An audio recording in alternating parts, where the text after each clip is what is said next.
just want to double check. Never got to map 425, did we?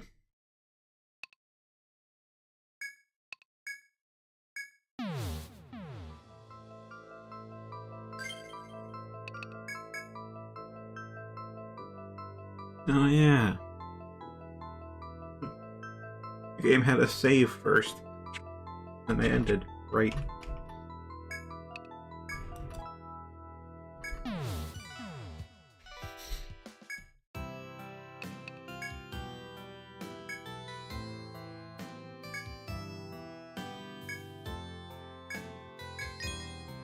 Oh, regardless.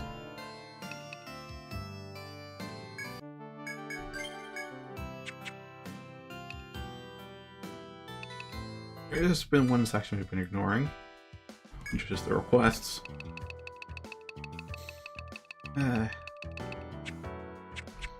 There's not as much point in doing them in the first game than in the later ones. So there was actually some story content up here.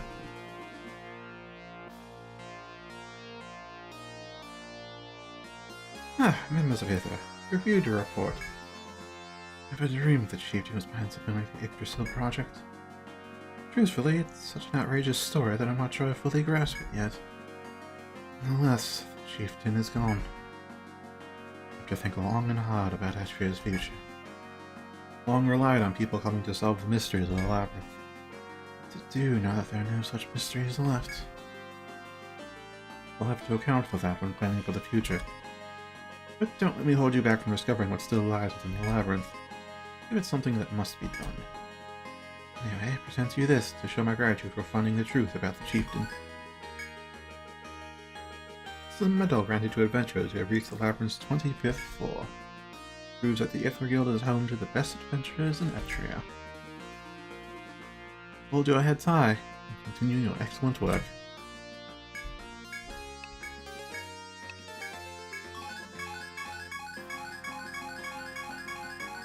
Yeah, we haven't really been here in a while.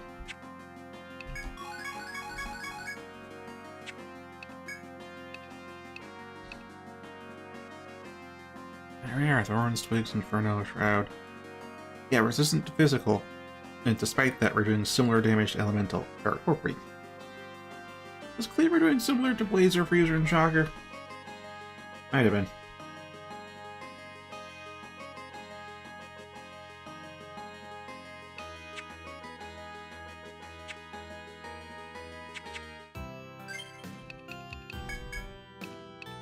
Oh, hey, I did level up.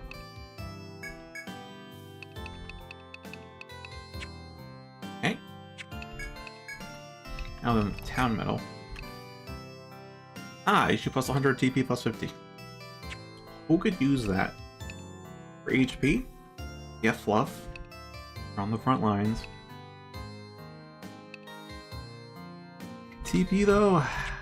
I mean, Alyssa? Myself? But I have more than enough HP. And the TP doesn't really run out in the middle of the fight either.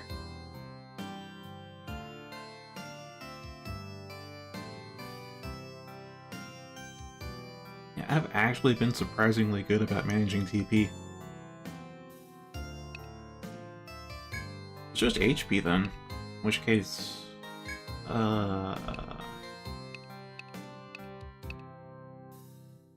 maybe Sea Dragon.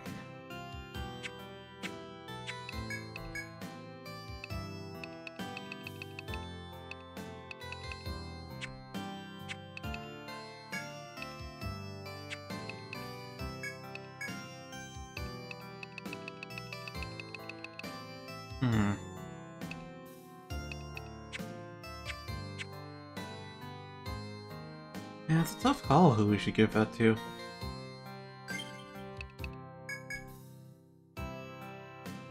I've got enough HP. And yes, I could use more TP, but I have enough for a single fight. And that's what's most important. Thunder Dragon can use more HP, but again, TP is not really an issue. Bluff could use more HP. Well, Bluff has similar HP to me. Behind by like 13. However, Fluff has lower defenses and lower vitality, and is overall more important to group survival. So I'd feel more comfortable with her having more HP. DP side, yeah, no, I don't really feel is lacking. Lissa, some early need HP because you're on the back line. DP's also been fine, even when going full throttle. I mean, going full throttle multiple battles in a row is obviously bad, but for a single battle, full throttle doesn't really run out of gas. Manko, you don't need anything. Your buffs have infinite duration, and they cost like 5 TP. You spend 10 TP in a fight, and you're set. After that, you just auto-attack, or I guess use items if I decide to bring some offensive ones once.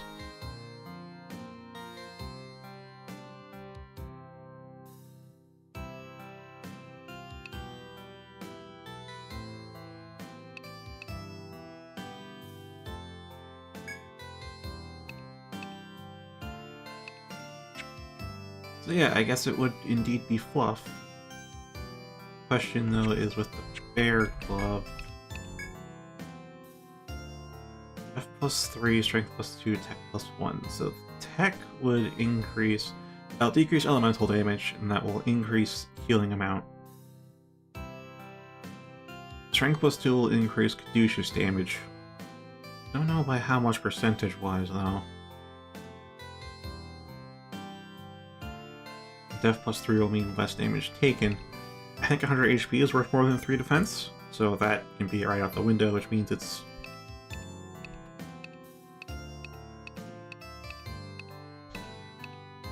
Yeah, I think you can probably just swap it then.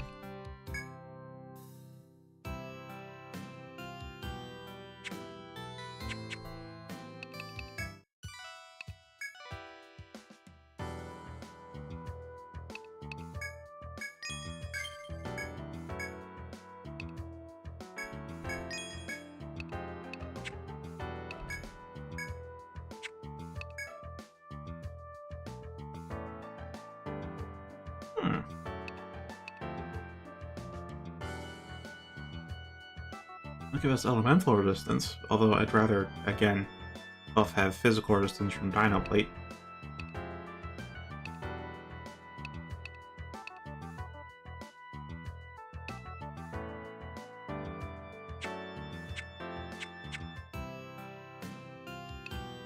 But yeah, ironic, given Etrian was just physical damage, not elemental. But the drop armor is resistant to elemental and not physical.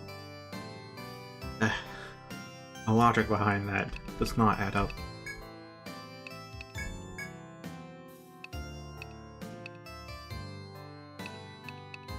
Alright, I don't think we need the Medicas. Obviously we didn't use any of this stuff. We're going to be re-spending a lot of intel just to get our butts back. Let's again maintain 3 nectars.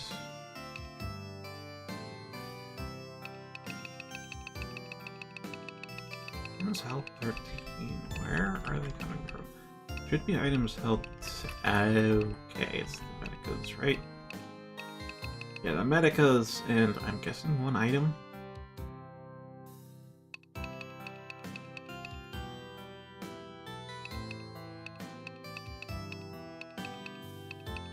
Yes, we have the Thread, the Thericas, which would...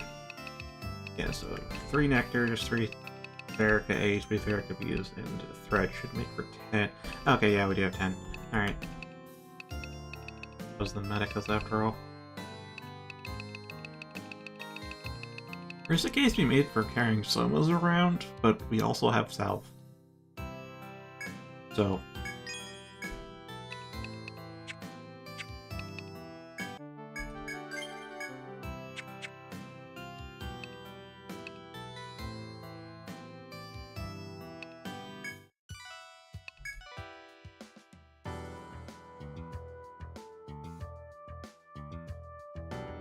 I forgot I even picked this one up. How many moons ago? Do we have a,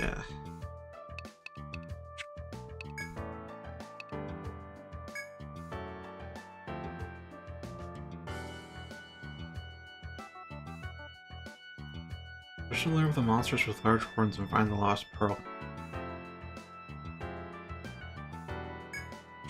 I think I'll have to retake that, because that's not enough of a hint for me right now.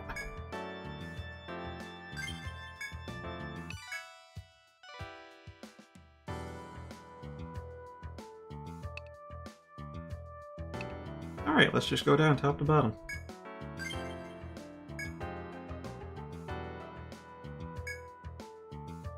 Oh, the lady they call the Ivory Princess. The daughter of an Etrian millionaire, and lots of explorers are sweet on her. These days, though, she doesn't get out so much. Turns out she's been having terrible nightmares and hasn't slept in days. Father told me all this, and wished that his daughter could get some rest again. Doesn't know any good way to put her in dreamland. Maybe some spell. Well, it's up to you to figure it out. Good luck with that. Right. Right.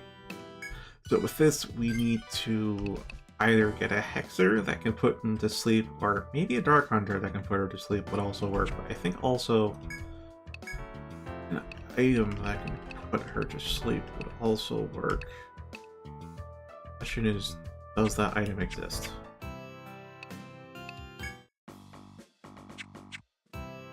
Explorer's Guild. Off Gary. I don't think you have any kind of offensive stuff besides buffs, so... yeah, that's it. Alright.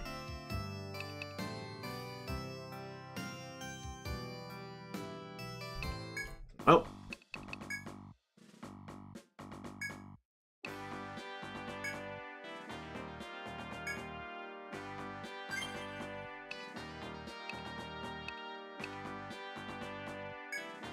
Doesn't want to have sleep. Oh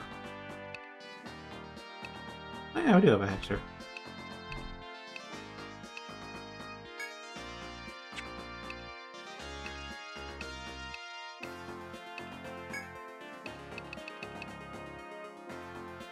Yeah, there's Hypnos. That does require stabbing her, though.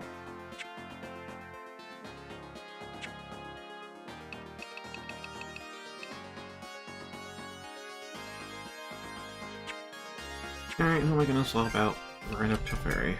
Because I was gonna build Teferi, I think, towards Vines, but for this request specifically, we're gonna have to go with Sleep. We can rest out of it, but after that, or rather, aside from that, technically Fluff, but also Fluff is our heals, so yeah,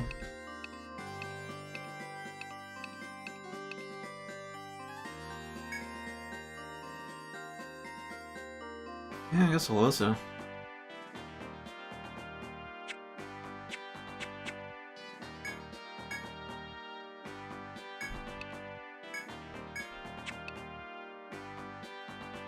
Well, actually, yeah, we can drop both Manko and Alyssa. And T-Dragon Fluff is mandatory. As is Teferi at this point in time.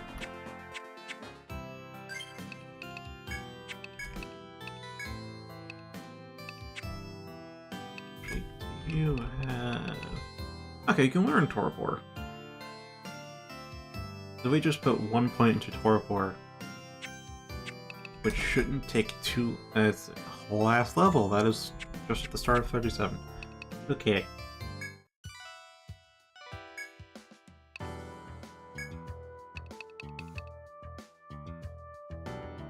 Oh, right, I think Thalnot's like the best bow. Historically, it has been the best bow in the games, so... I just didn't expect us to have it unlocked right now, so, well, we can get a second one.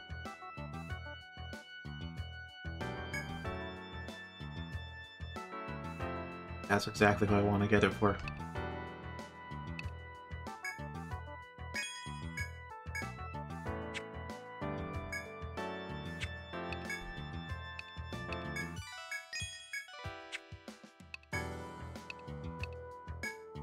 Okay. We can't afford proper armor now. Would you look at that? Yeah, we don't need armor there.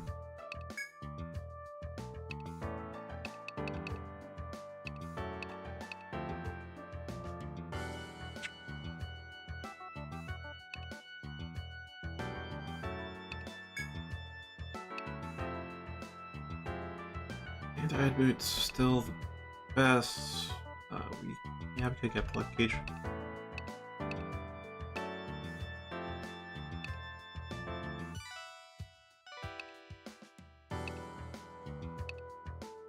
Really be saving up for some body armor though. Oh right, we should save it for Sylphid.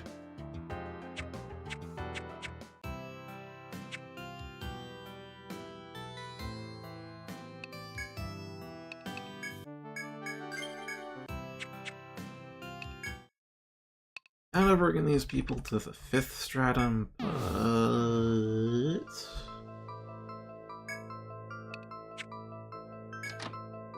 I'll take the risk. Now then, I remember there being some gathering points I didn't actually gather from. Yeah, 24th floor. 25th have any? No, not really. 23rd. Yeah, there are indeed some on the 23rd.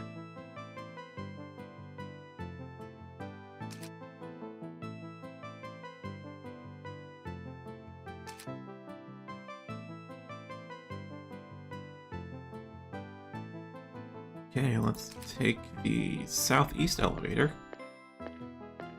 I'll guess where we need to go.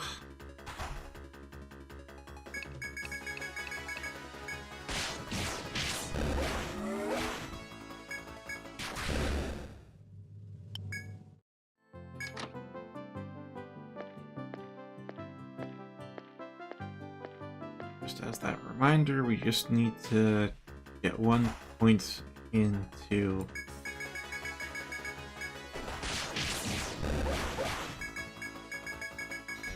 Torpor for this request.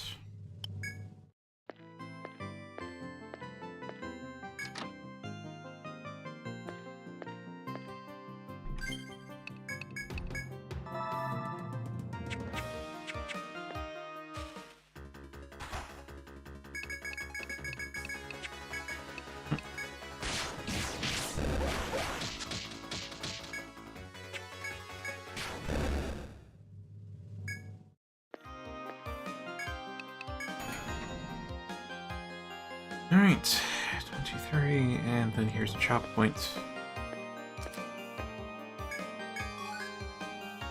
Shiny seed.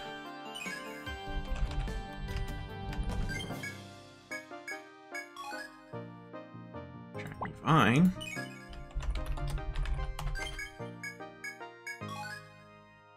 Death stem, alright.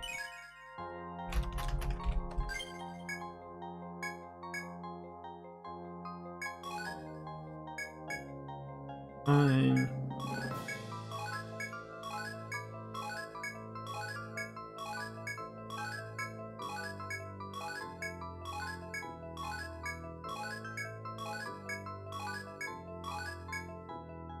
Alright, that's it. That is it. Okay, so aside from that, there's the mine point down here. Don't see anywhere else on the 23rd floor, so yeah, let's just take the southwest elevator then.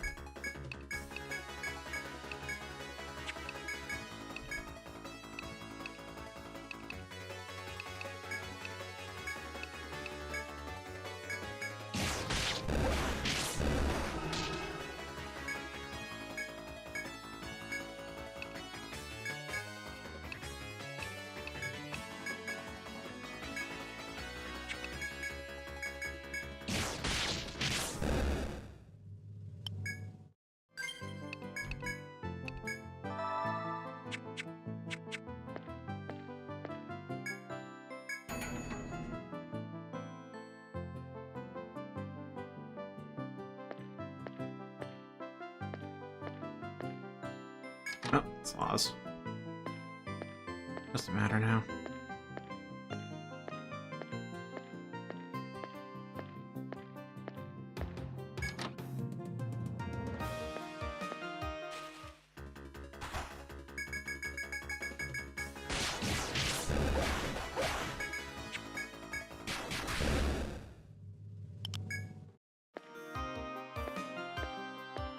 Okay. Now we go down to 23F. And we go all the way across the floor, but it's a pretty straight line.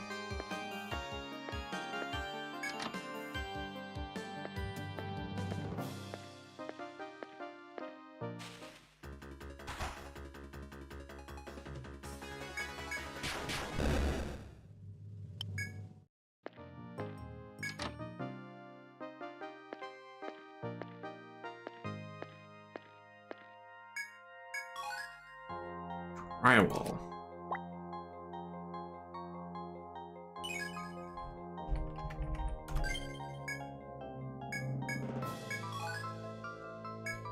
Drywall. Crust wall.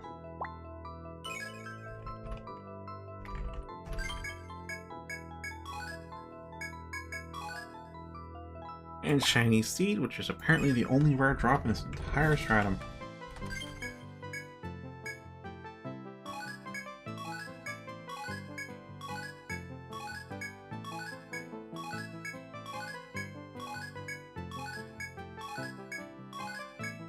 It is possible to have 4 drops per gathering point, and that's why I'm paying attention even as I'm skipping through. But in general, it is just 3, and occasionally there's 2.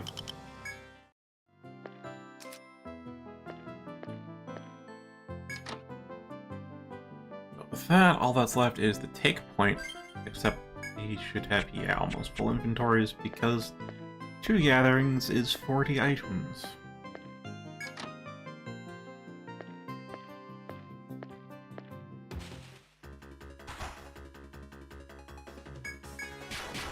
I think they overhauled gathering skills and... Was it 4? No, I think it was 5 actually. Gathering was less overpowered and definitely less inconvenient to do in 5. In 5 it was like, oh yeah, anyone and everyone can just gather at any point. It's just, if you have the relevant skill, which only requires 1 point to max out, then you get much more items and rare items.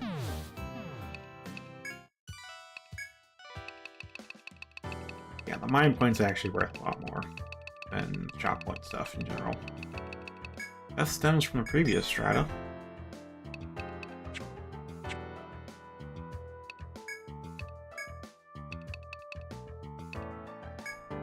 Alright, give you a blood gauge, and I'm tempted to get you... Because Tiger Coat, as we can see, is like way behind. Yeah, it's way down here. 27.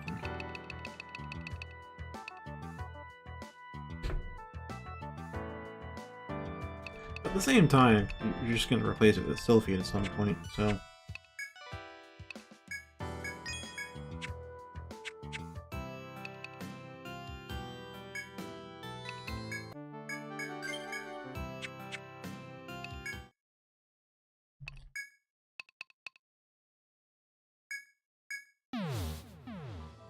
Alright, now for a take point. So there's 4 floors with take points. As you can see here, I only ever got 2 drops. Life Honey and Angel Wing. But here we got Gum String. Alright, that's a possibility.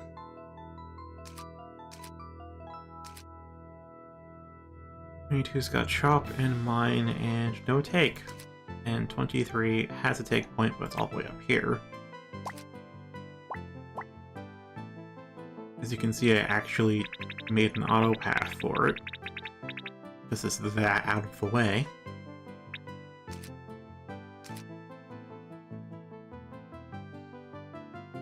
And it kind of hit. Oh, there might be a shorter path using the stairs. Oh yeah, there's over here too. That's true, I need to arcade B24F. Alright, so how do we get there from B23?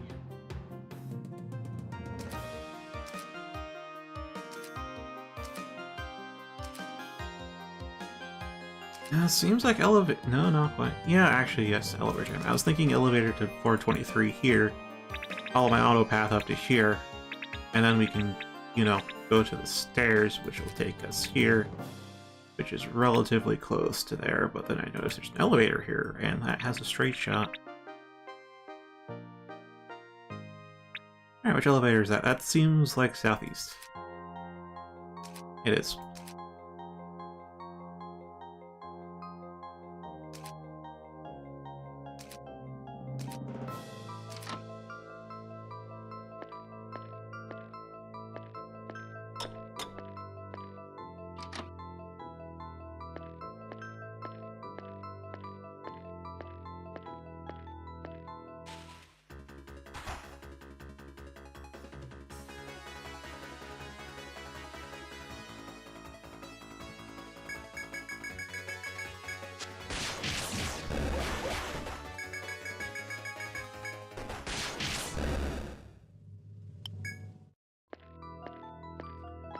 I wanted to check her XP, but okay.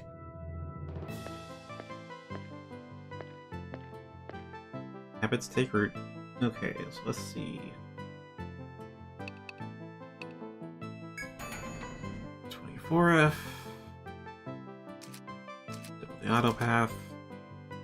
While there aren't any on this floor, it still remains active between floors.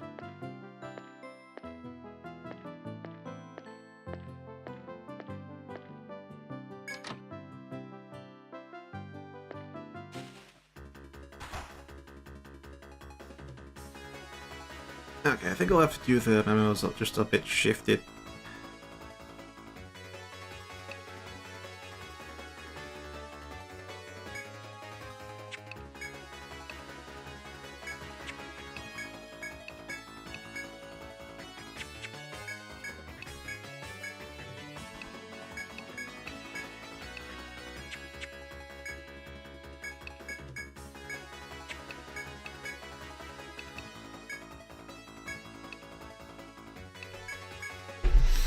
Okay, how's this gonna shake out?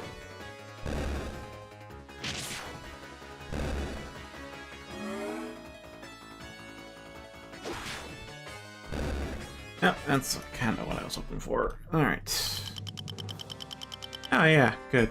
Good, most of the way to 38.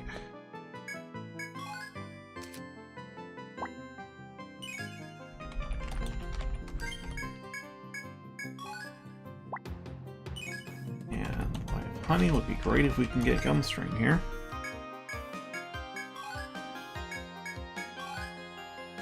And we can.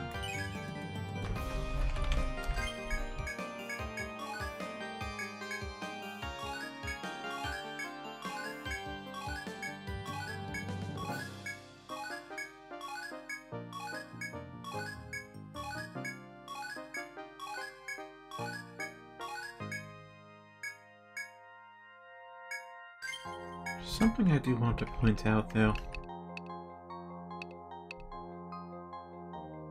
Thin string wrapped in a rubbery outer skin. What does that sound like to you?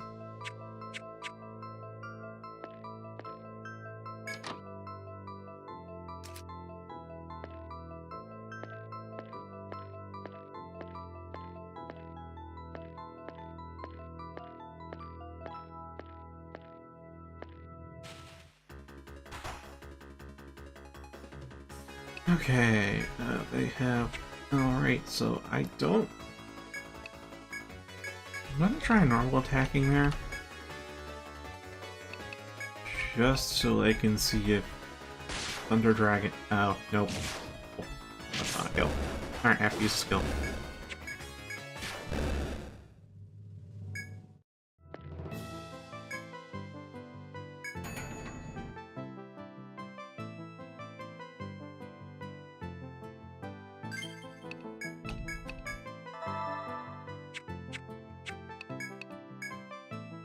And yeah, Teferi's gotten fairly close to a level up. Means I can invest that 1 point into Torpor and call it at that, I'd say.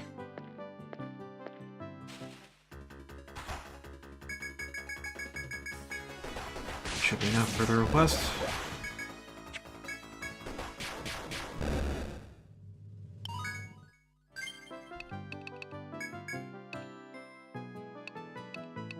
Alright, there's STC5, right, because I don't really use Climax much anymore. Although I might later on, if they have very high defenses, Climax could be useful for the instant kill. STC is just for the off chance to actually get 2 binds in. I know, best one in there's 3. But it's also capable with 2. Fury, I don't want our HP getting that low in the first place, and Boost Up would actually be quite useful.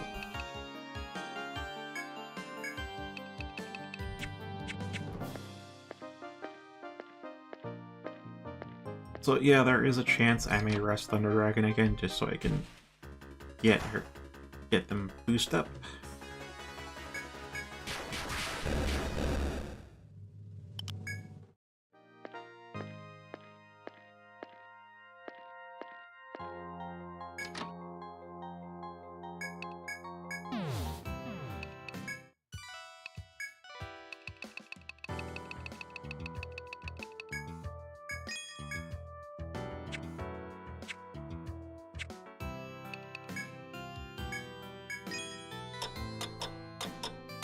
Oh, the item price is fixed now.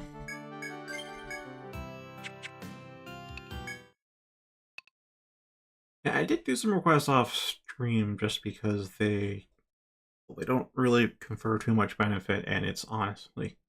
It's taken us this long just doing the main through line of the game, so the side content as well with like 3 hours a week. Yeah, I think it was a good call.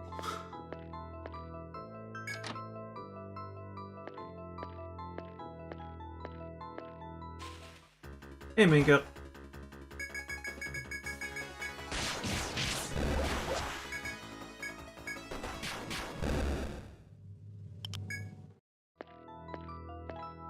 Apparently working through requests just so we can get that out of the backlog. And you ask the question as soon as I'm answering it. I could go preemptive question. And there's a fairy level 38. Okay.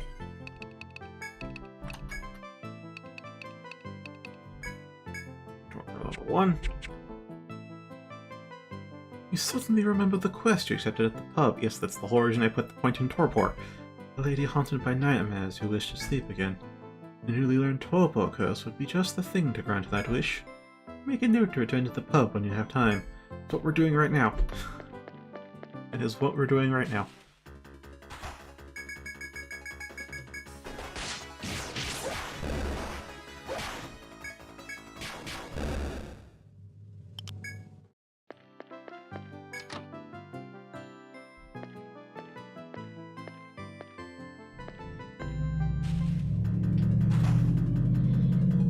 Like, very few of them. Very, very few of them.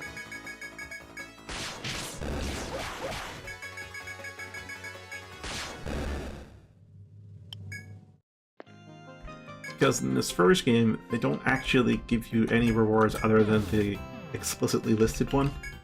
So no bonus XP, no bonus N-Taller items or anything. It's literally just whatever the reward item is.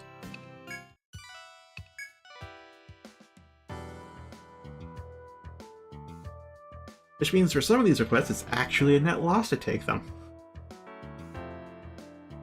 There's one quest where it's like, oh yes, I'd like an item that's worth 2,000 Ental. Here, let me pay you in one that's worth 800.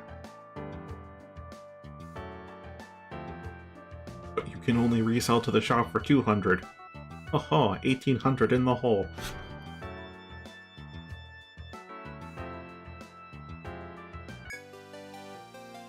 That and the fact that if we're just playing for 3 hours a week and we want to do all these requests, especially like as they pop up, that's take up a considerable amount of time.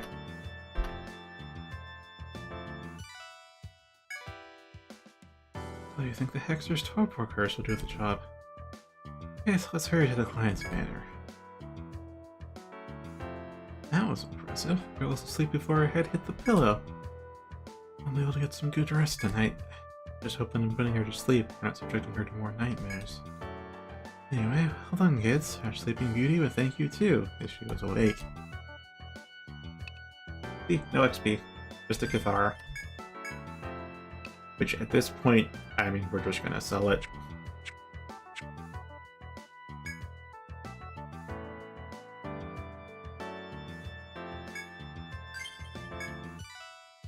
I had to take the request, have you? Glad you'll be handling this one. I don't know if you remember, but there's a similar request before. The Ivory Princess got some sleep using the torpor curse. Worked, but her sleep is still haunted by terrible nightmares. Same one every night. Monsters coming from the forest and attacking Etria. Hoping it's nothing, but her dad says she's had the gift of foresight since she was a kid. At least, her predictions have always been correct before, but we can't chance it. Father's getting anxious and requested I find someone to investigate the labyrinth. Follow dreams and thank the gods. If not, he wants you to take care of the monsters. Willing to pay any price to ease his daughter's anxiety. Go to the first floor and have a look around. It'd be nothing, but be careful just in case.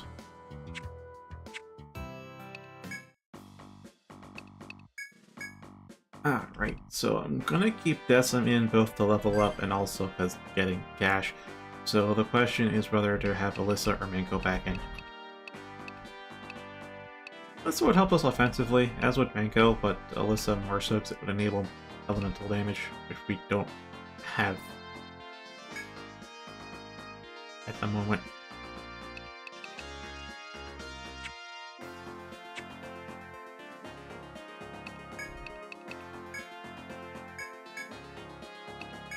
And since these are older quests, I don't think we're fighting anything particularly dangerous.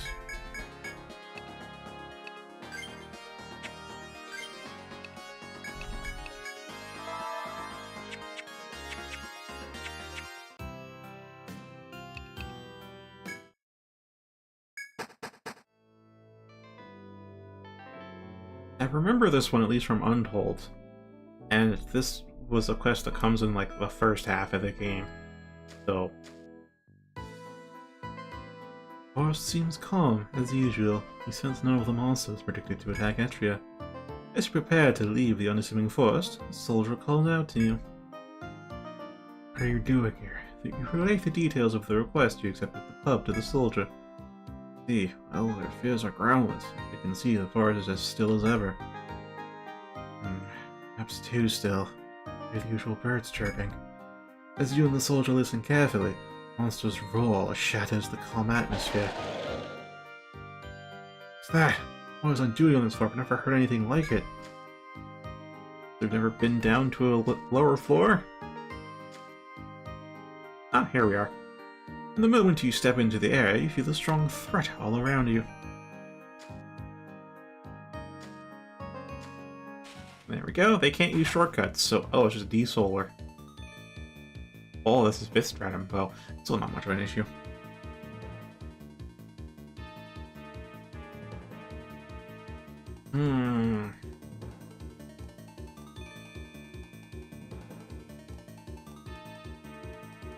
So the actual map size is the same across all of the games, because it's the same size touchscreen and the same size grid.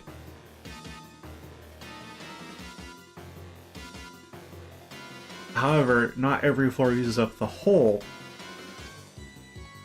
Like, B1F here's an example, B2F is also an example, we have all this empty space below.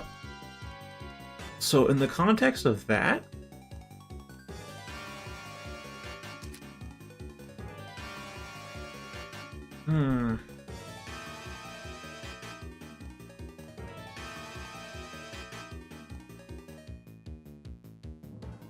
I think 5 has bigger floors on average. So I know their first floor, their first few floors end up taking up the whole map. And they've got a mechanic that makes the floor a little bit larger than some of the final floors. Actually, you played through 5. You got to the 5th stratum, so you know what mechanic I'm talking about, how it wraps around.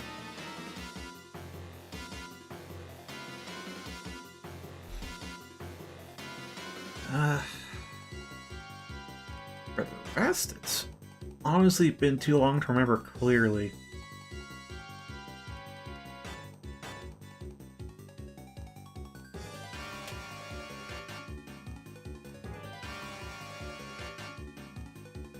Okay, I'll say this. As I've mentioned, the max size for a floor is the same across the entire series. So, no contest there. They all have the biggest floors. However, on average, I think the earlier games have slightly smaller floors, because I remember some of their earlier floors not using up the whole screen as much. And earlier games also have more dastardly floors in the post-game, which technically makes them bigger because there's so much more of a pain in the ass to go through.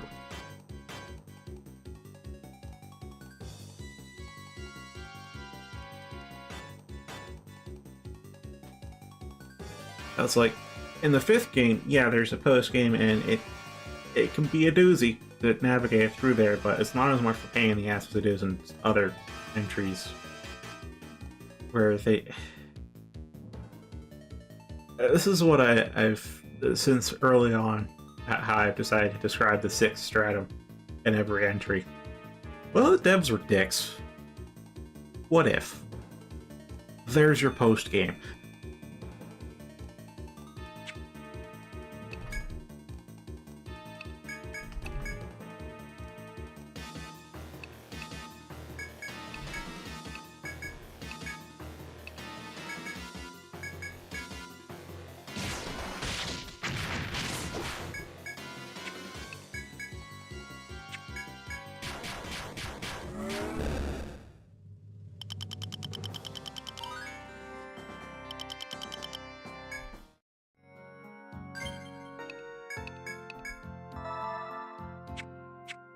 Like, later entry post-games, yeah, they do knock up difficulty a lot for the post-game, but, like, not as much as they do in the early games.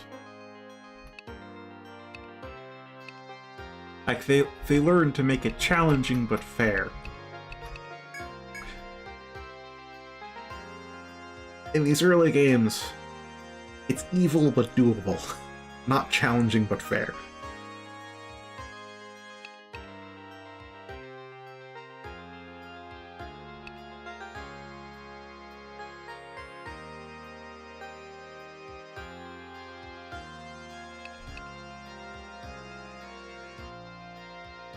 Yeah, alright, so next 9 plans will go into Aware then. Just trying to remember what my actual build plan was for Decim. Because the main skills were the gathering stuff, and that's there. This would just be quality of life things.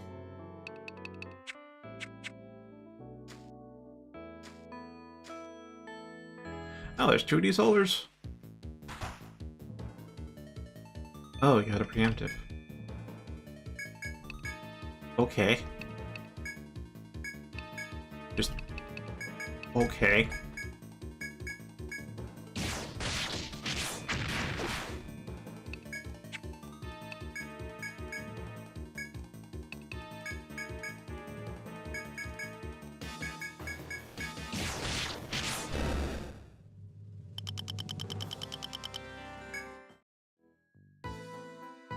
Ah, next wave. Yeah, no, I do actually miss the buffs from Mankel, but at the same time, this is some decent XP for Decim.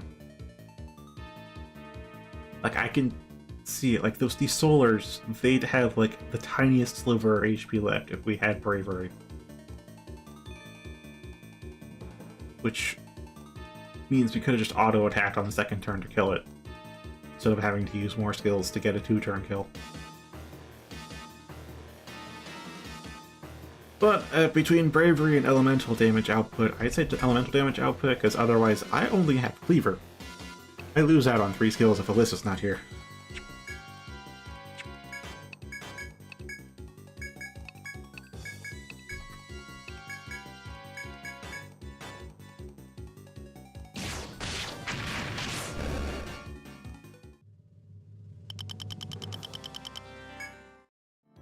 Yeah, this is different from how they did it in Untold. In Untold, they spawned a bunch of bears, and you had to, like, you know, try to take out the bears one by one. And, of course, I do what I did now, which is hole up at a choke point, so that way they can't reach town. But here, it's like 2 foes at a time from varying strata. Interesting.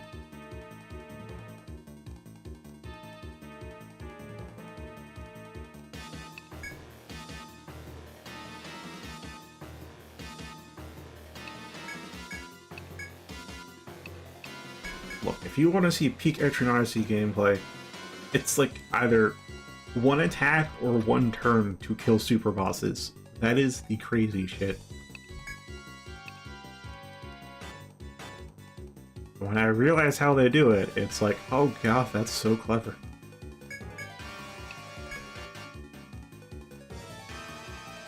Or actually, not even that, there's also like just soloing stuff, because what the fuck? I mean, like, and by soloing, I mean you have one person in your party, not 5. And you just take on the super boss, and it's like, oh, never stood a chance.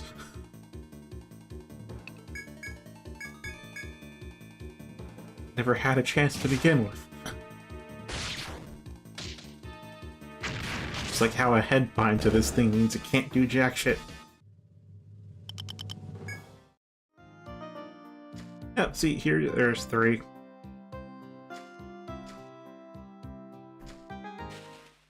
And with... oh, it's King Dial. Why are they coming into town like this? Like, it's the first floor, and they have to crawl up from a long-ass ways away. And fight through so much. Well, actually, I guess the deeper stratum foes would have an easier time. They have a much longer route, but, I mean, they're so much stronger than everything else. At least monster-wise.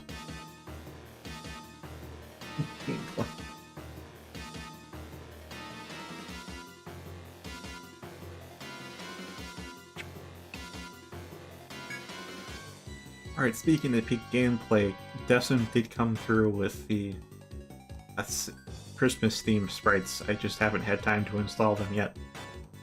I'll definitely have time for the actual Christmas stream, though. Which this year is 2 days before Christmas. That's right, Christmas... actually, Christmas is Sunday or Monday? I forgot. Do a quick check. Calendar. It's Monday.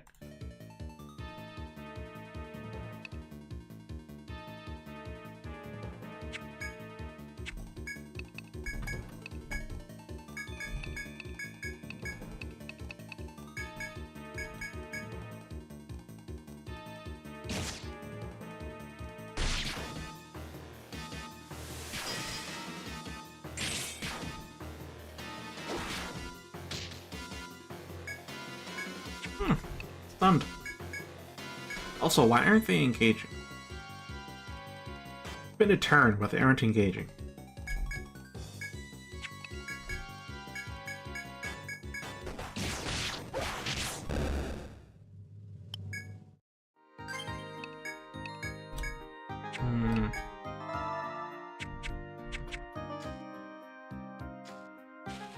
So something I've noted here about the first game is that when a foe joins a fight, it tends to kill everything on the enemy's team. Like, they friendly fire and just kill everything, so you're fighting just the foe. So I think what might be happening is that the game realizes that if they do that, they'd be killing another foe, so they just don't intervene in the fight.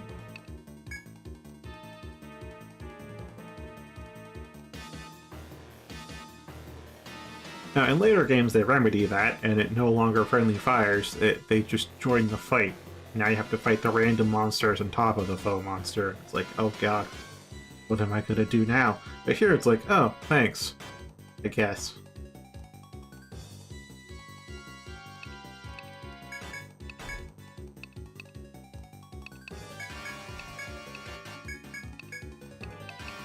We aren't even using Immunize.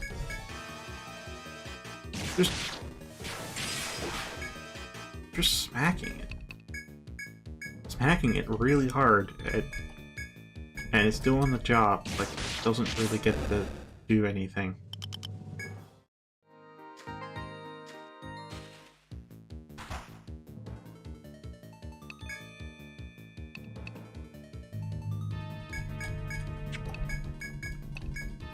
Now, is there a wave after this is what I think is a good question, because, I mean, again, in Untold, they spawned all of the foes that you're ever going to fight all at once.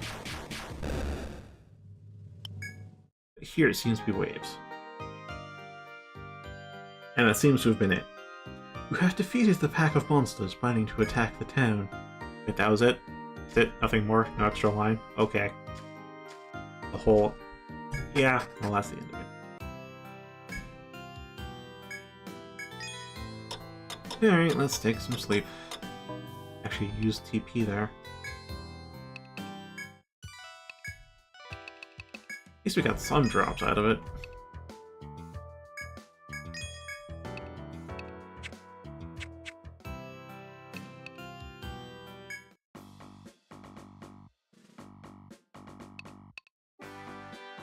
This is not the pub.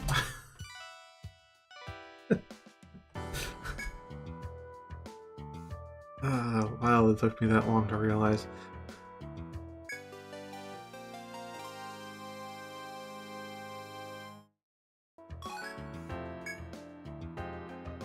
Welcome back. So that girl's dream really came true. But you beat the monsters you were going to attack, right? Should be glad to hear that. Join into the poor girl's nightmares. I don't know if you realize how grateful everyone is to you. All the heroes here. Arna Hall kicked in extra something to boost the reward on this one. Thanks. I don't know what we do without you kids. I mean, 1,000 N is like peanuts in later games, but in the first game's economy, that's actually a modest reward.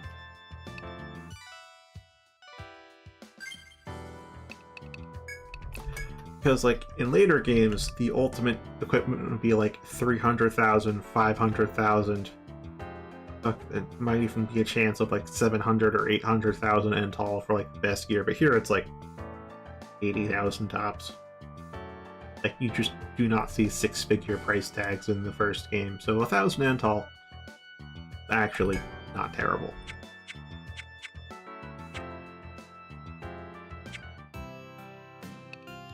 I'm just thinking though, I should just check the item itself instead of trying to go to the equip menu. TP plus 40.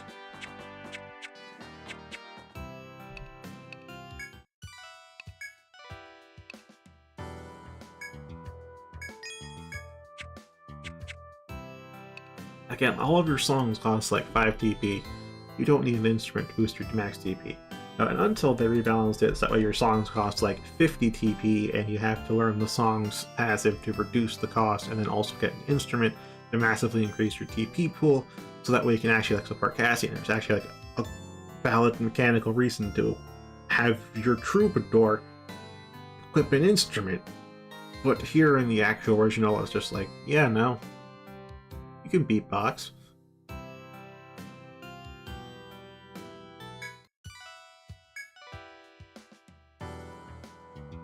Alright, trainee at Keft Apothecary needs human test subjects for her experimental petrification cure. Oh. Oh, this one.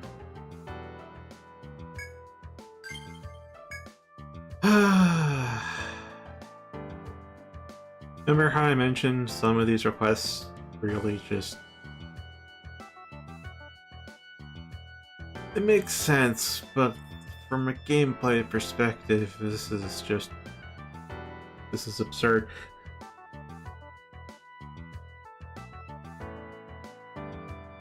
I mean, if you want to also talk about nerfs, Troubadour's songs have infinite duration here in the first iteration. What the hell? This is like the only time any of us have infinite duration.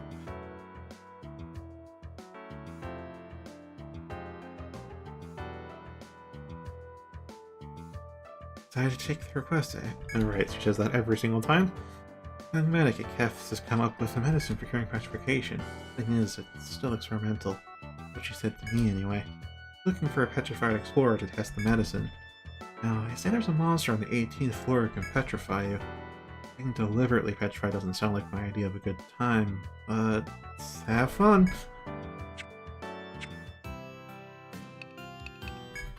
Yeah, now we should have...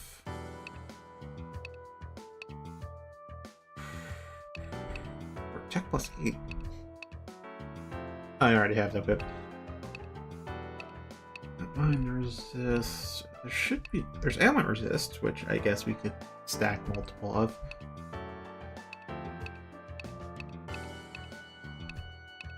Haste resist, fire resist, blah, blah, blah. Ah, no, there is no specific petrification resistance in this game. It's just ailment resist overall. And it's kind of expensive. I was going to stack like 3 of them on somebody. Because I don't know what the exact number is, but rather in every game. But I remember in one of the games I saw a data mine value, and 1 arrow up was 25% resistance. So if you see 3 arrows, that's 75%. So if you have just 2 double arrow trinkets on your character, you're just immune to that. You could just get fire immunity or something. So assuming that's the same across all of the games, and that is a big assumption, 3 of these should be pretty good. It would make it almost impossible to get petrified. That just ensures there at least, one of us will be able to get back to town.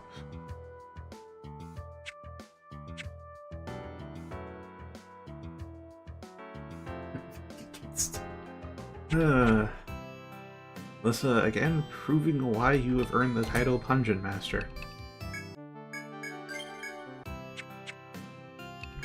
Now, before we do that, because we got Decim with us and I had to rest yesterday because of the TP expenditures, we're gonna go do some gathering.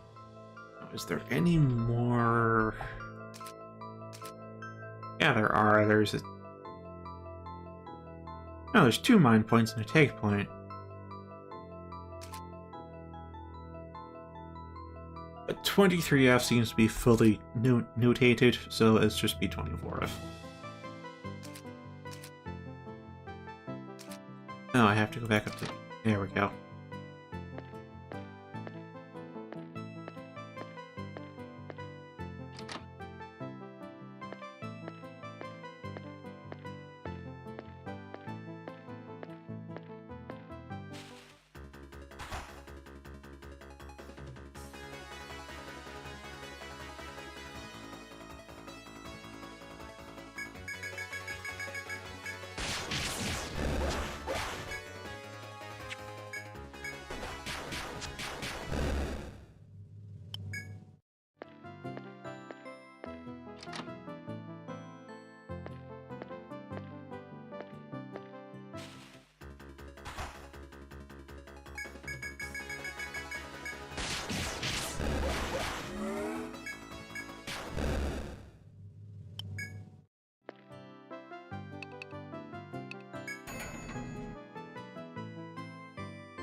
I don't think I've seen /s used by anyone other than Alyssa, actually. Out in the wild, that is. As far as the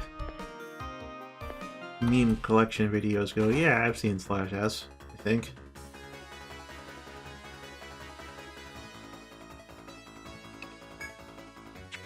I'm not sure about that anymore.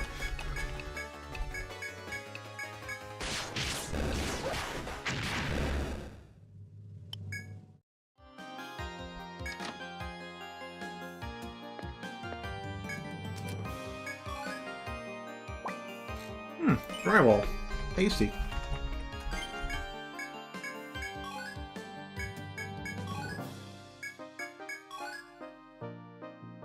Crystal.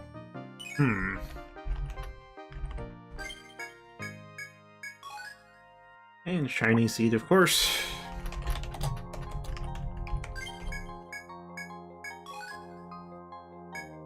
Yep, there's a 4th, so we're just gonna speed through here while I pay attention to the names.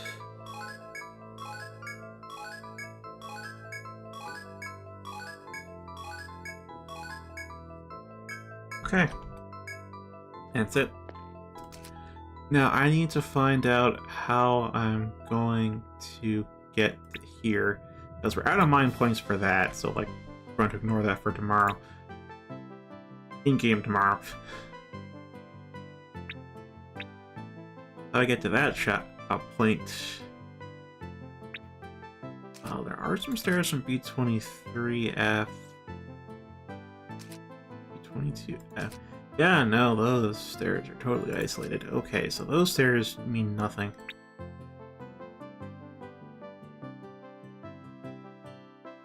Means we instead have to take the very long way. Very, very long way. Actually, can we even...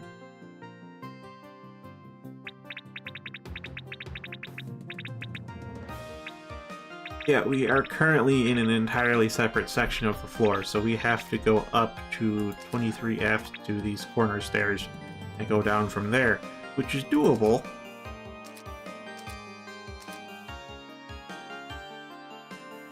It's just gonna take a long time.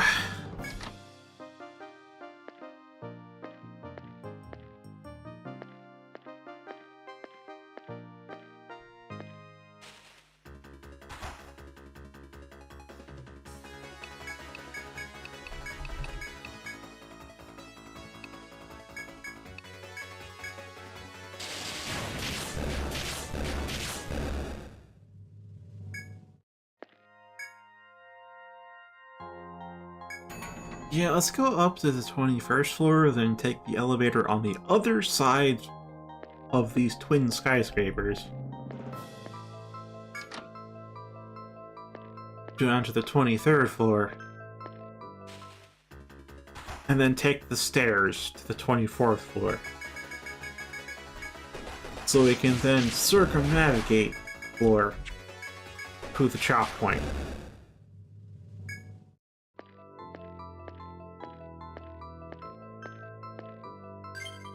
How are we on inventory space? We're getting kind of filled, so I'm just gonna have Destiny Stalker.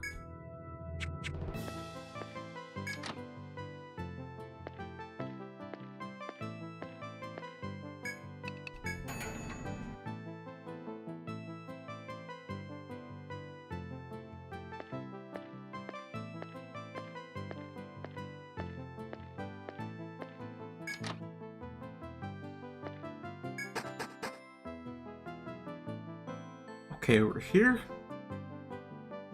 Can I make an auto path all the way to the take point, the chop point? That is a good question, me. Let's find out.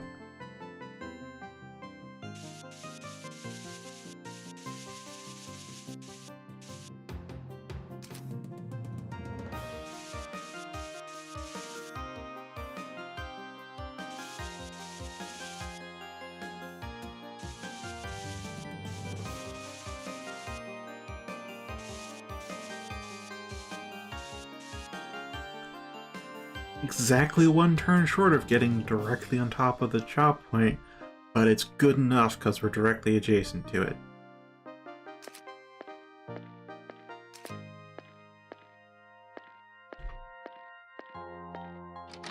I don't have to think about what the path is.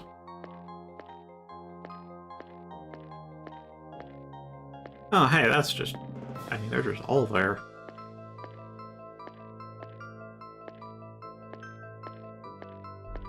Oh, yeah. Okay, good. I'll have to disable this because I have the yellow marking there saying that there's a foe that spawns on that spot. I don't know where the spawners are, though.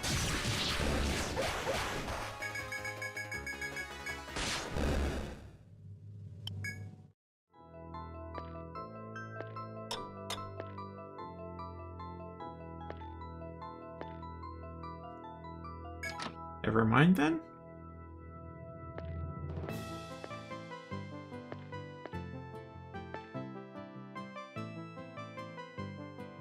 Huh.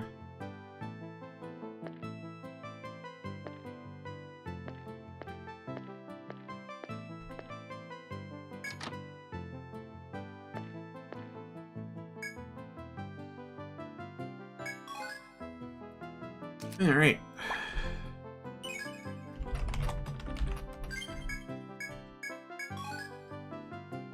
This, which comes from the previous stratum, so it's not actually worth as much as you'd think, despite it being a gold drop.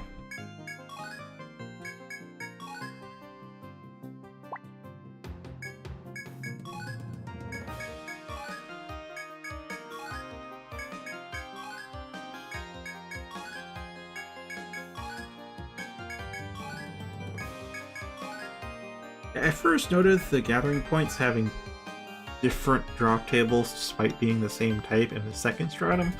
I've only been arcading it like this. At first I thought like, oh, there's just like one difference between the different points, so I'll just annotate the point itself with that one difference, but kind of a bit more than that. Actually separate drop tables that are often overlapping. And so I really only started this style of annotating them with this stratum.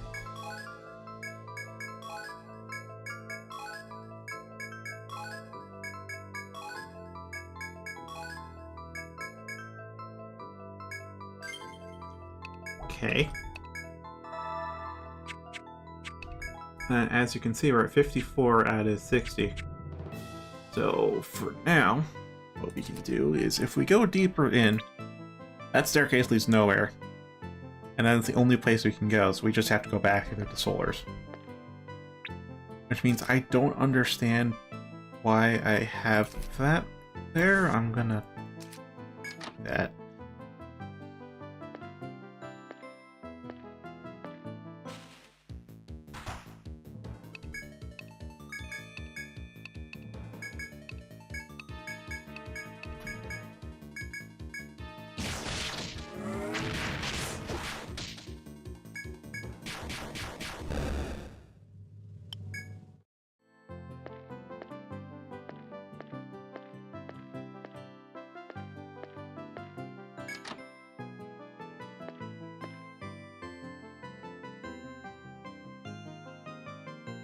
Yeah, either the foe that triggers hasn't respawned, or I don't recall why I had a yellow spot there.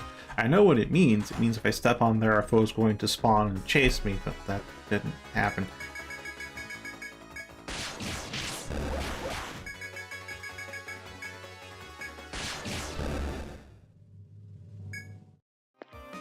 Yeah, no, later games auto-attacking really is death sentence. Unless you're like overwhelmingly higher level. In early games, I mean, you can auto-attack on your level or even maybe a bit above your level and you're just kind of fine.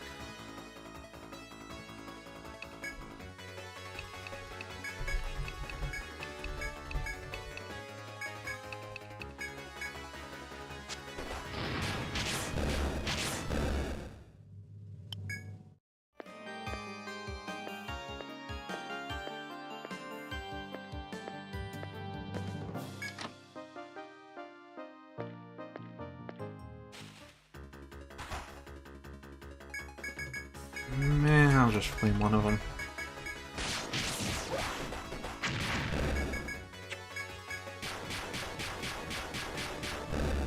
Yeah, it takes 3 turns of auto-attacking to take down one of them, so... Elemental attacks are very important. And there's only, like, one actual reliable source of them in the first game. Yeah, technically you can get elemental attacks out of the Ronin, out of the Land Snatch, but the Land Snatch can only do so in conjunction with another class. And Ronin, they're all mixed type and require stances where you have just one element per stance, which means you have to really spread out your skill points.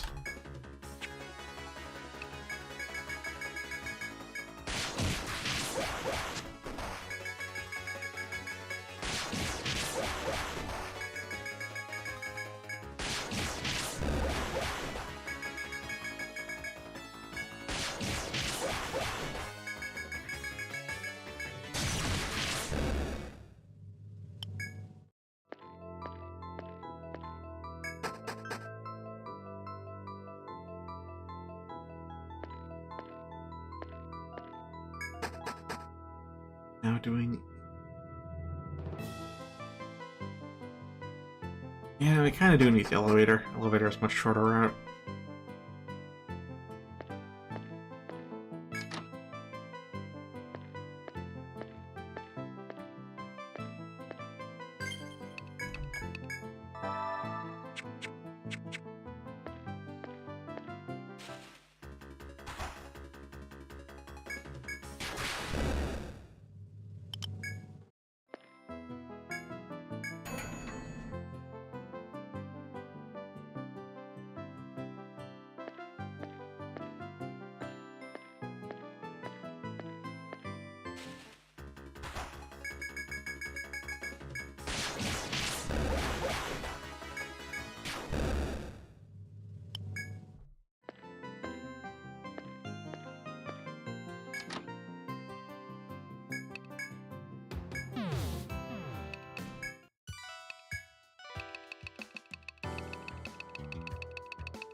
Alright, we are getting kind of close to buying out Sylvie, which is 79,000 Intel, as I mentioned. The ultimate stuff is just a lot cheaper in this iteration.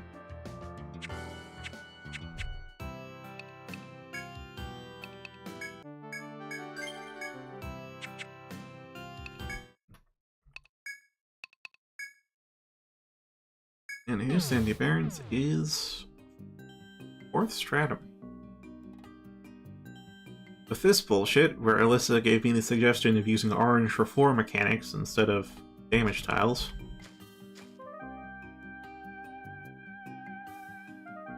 Which does mean for about 400 milliseconds I was thinking, shit, that's a lot of damage tiles.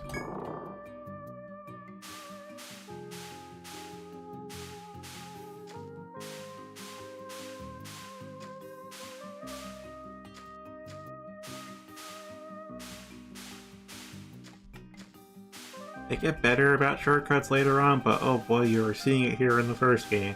They just don't do shortcuts.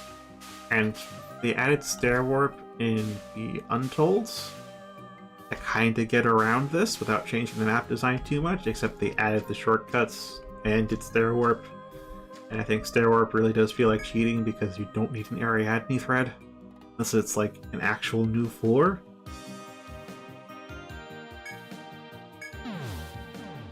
So, if you're going hidden areas on previous floors, it's like there's no real threat of if you have a threat or not.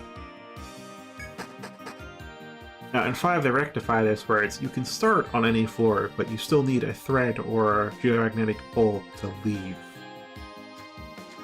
So you can just skip to the floor you want to go and skip over some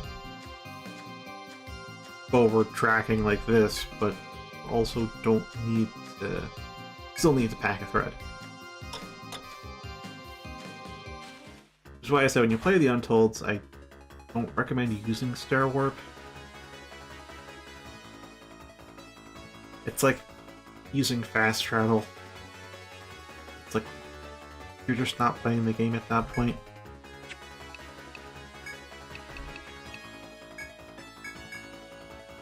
And again, they largely improved on the shortcuts, as they did redesign the labyrinths for the Untolds. I'm curious how just auto-tapping will work at this point.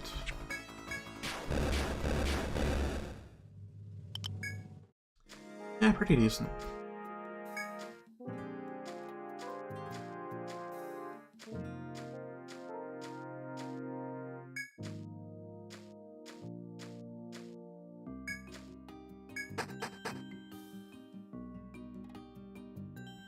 Now's probably also a good time to... I should have a thread, but now's a good time to double check it, given we're so deep in. Oh, hey, there's a bud. Oh, right, the bud. It took me so long to figure out how to do it, and I've forgotten how to chase it down as well. Oh, right, I think I remember. You don't chase it down because it's as fast as us, and it will warp periodically. Instead, you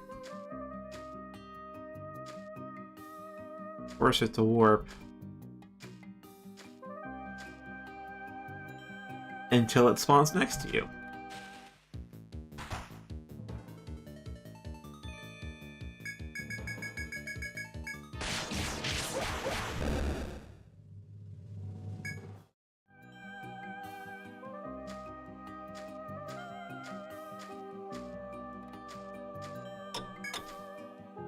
Okay, in these hallways, we should encounter the pixie or fairy or whichever the hell it was that has petrification.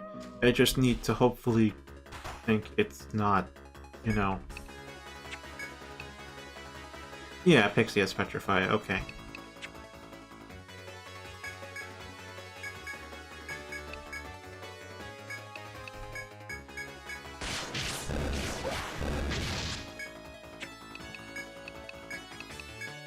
Okay, seems like a single target. we're going to defend until Petrify lands, which may take a while because we are very overleveled for this floor, so its chance to inflict on us should be very close to nothing.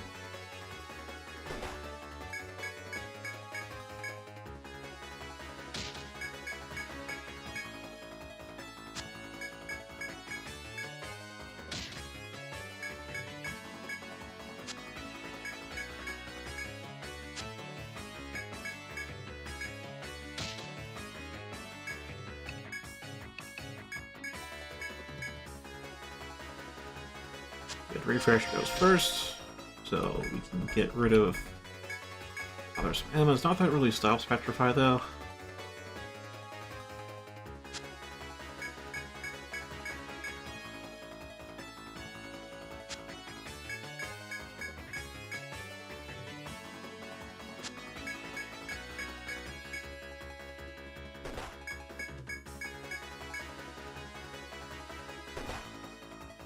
Right, so I think I've discussed this a long time ago, but there is a hierarchy to ailments. As you can see... Well, it looks like I can't really do the normal clicky thing on the screen with the... I can't show you with that, so you'll just have to use words then. But you can see the row of ailments here, with how it's immune to basically everything. But basically there is a hierarchy here, in which the more to the left the ailment is, the higher priority it has. Or whether high or low priority is the one that gets to take precedent. It kind of depends on the implementation, but we'll just go with higher priority means you get more precedent.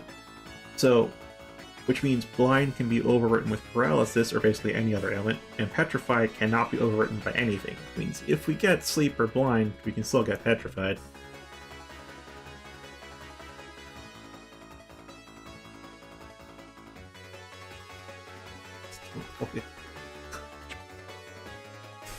I have a feeling there's a manga about that, Alyssa.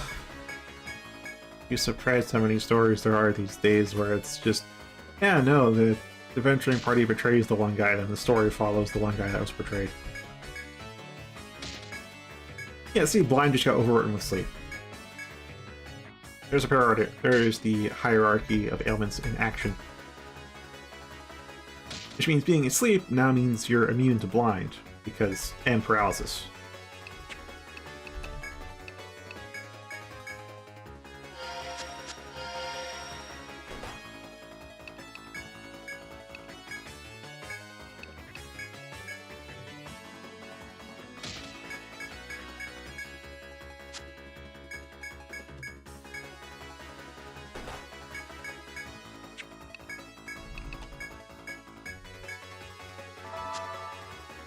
God, that cure is so weak. Weaker than Salve. Salve heals like 3 times as much and only costs twice the TP.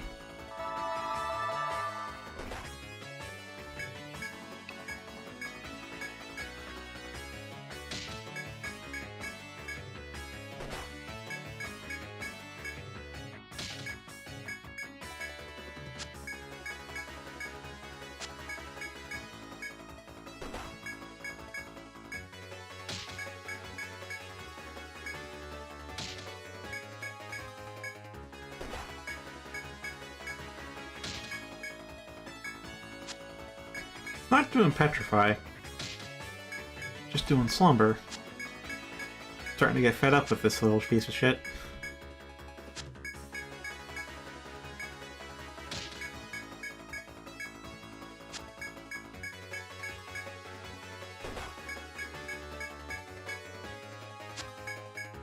Alright, you have until turn 50.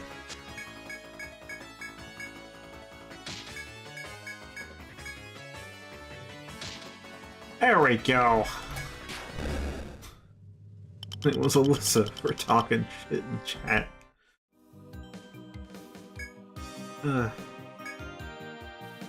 Fortunately, or unfortunately, one of your party members has been petrified by a monster.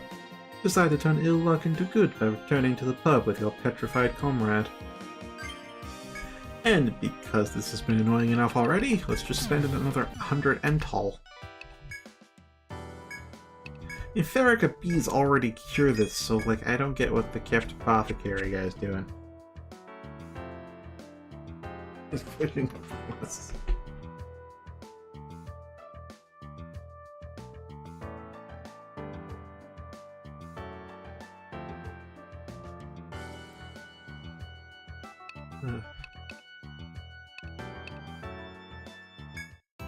Okay.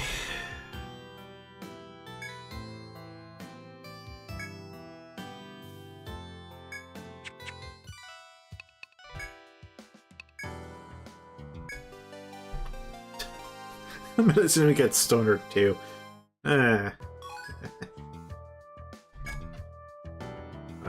This one petrified is worse than I imagined. Get this poor kid patched up. Oh my, the kid's medicine has a few kinks to work out. Never for trying, though. Nothing can advance without volunteers. And hey, now she's one step closer to treating petrified explorers for real. Here's your reward. I hope Dr. Hoffman's bill to cure your friend isn't too high. Yep. As I remember, it does fail, but we have refresh.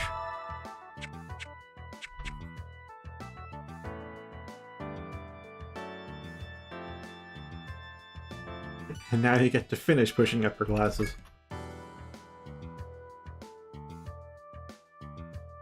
Okay, good. I saw the new tag and I'm like, do you need another petrified person? Because we just cured Alyssa. No, you just need a large bird limb thing, which I think comes from a Moa. Check to take the request. Oh, right, she always says that. And the medic at Kef's asked me to find someone to retrieve a bird limb for this medicine. Get it from Moa's. It's very useful stuff. Let's go around here to use it. Pretty piece of cake for you, right? Look.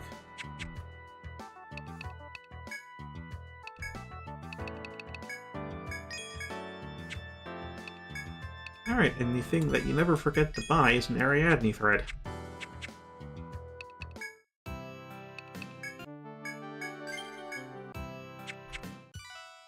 Alright.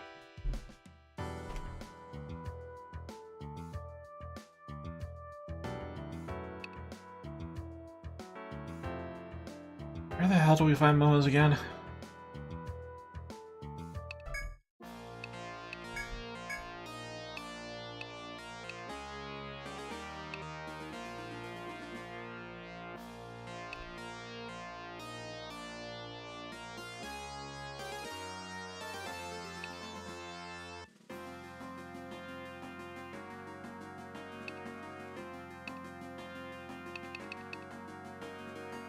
Oh, that's the second stratum, isn't it?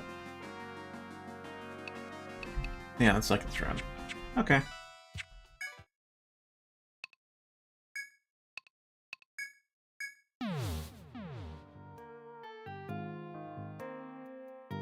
Alright, so there's none on this floor, because they're just all bears. Actually, there's one Moa. There's exactly one Moa on this floor.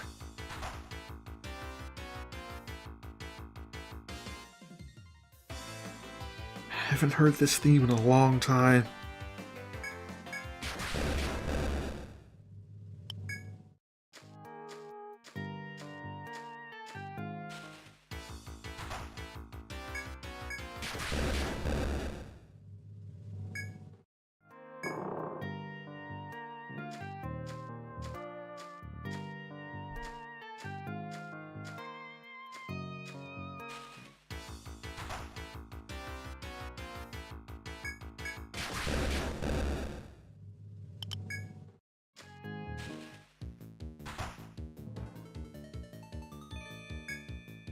Yeah, bird limb's just a common drop, so we just have to hope we RNG, and we do get it. Alright, cool.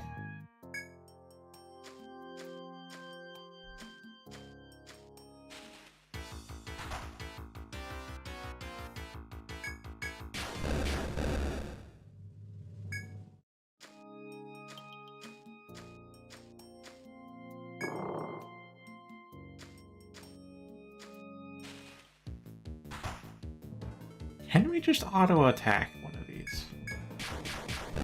Yeah, we can.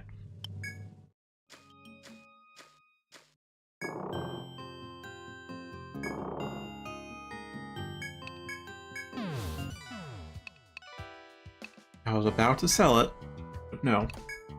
No.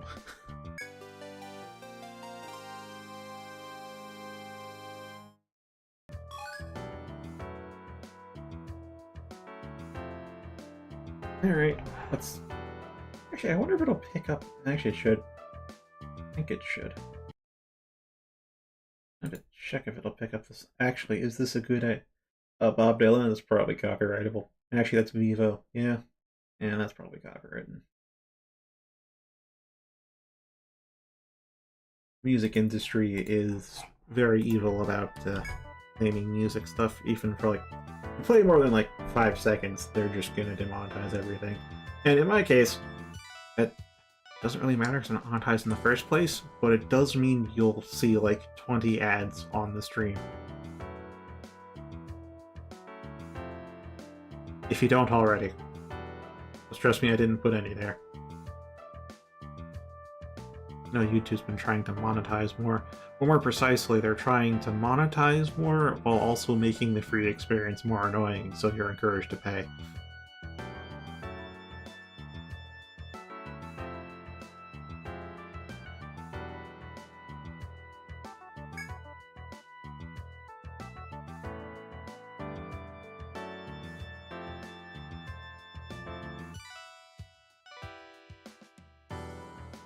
Yeah, I don't plan on paying for YouTube either. I'd sooner leave the platform. Is what my thinking is right now, but that might change in the future. And I mention that because I need to weigh how much of the stuff that I enjoy is only here on YouTube versus the fact that I'm actually, you know, getting a decent salary from my job. Because, like, I can pay for things.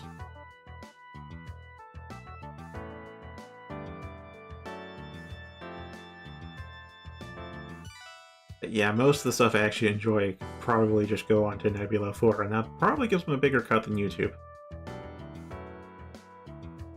You know, all those video essayists just kind of slid off into their own platform called Nebula. I think it was Nebula.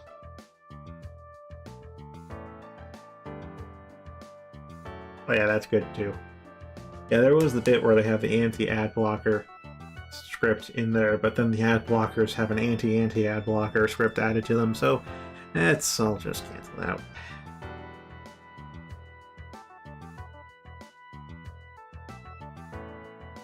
Oh, I've also learned that YouTube will actually delay the playback of videos for, like, it'll feel like the page is loading extra long if you aren't doing it on Chrome. Which, yeah, it's probably illegal, but it might just be barely within a gray zone.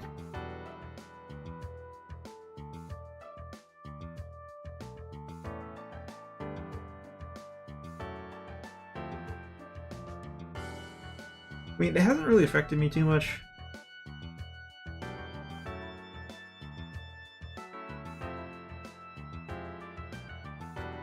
So with me, because I'm using uBlock Origin for it, because so the browser I use is Opera GX, and either it's off by default or it's not included in the mobile version, so I not really sure if I can recommend the mobile version of Opera GX. But for the desktop version, it has a built-in ad blocker, and it's not as robust as uBlock Origin. uBlock Origin, there's no ads at all anywhere. In fact, I can even have it remove page elements, so like, just gone. All that's left now are the bullshit AI articles when you try to search for things. You know, the ones where you're trying to look up one simple one-sentence answer, but they tried to give you 20 pages of fluff.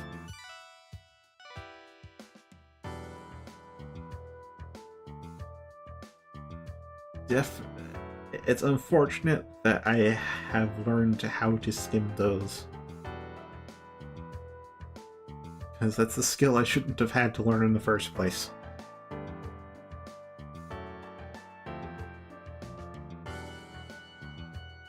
Oh yeah, that's right. It's also the ad blocker ad nauseum too.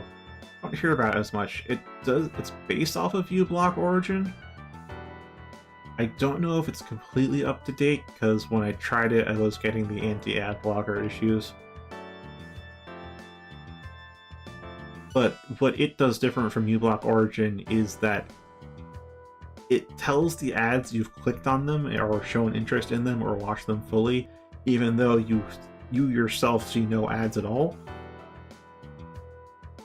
And that basically just means that whoever's getting the ads just send them junk data. It's just, do I like this or this? Yes. Are you interested in this? Yes.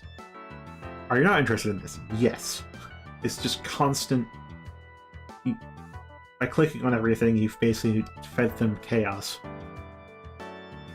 So you're a bit harder to track and make an ad profile for. I guess technically it might also get more revenue for creators too if the clicks actually count. Because from what I remember being said in some videos is that if you don't click on or block the ads, then they don't really get charged for it, meaning the creator doesn't get as much money from it, if any.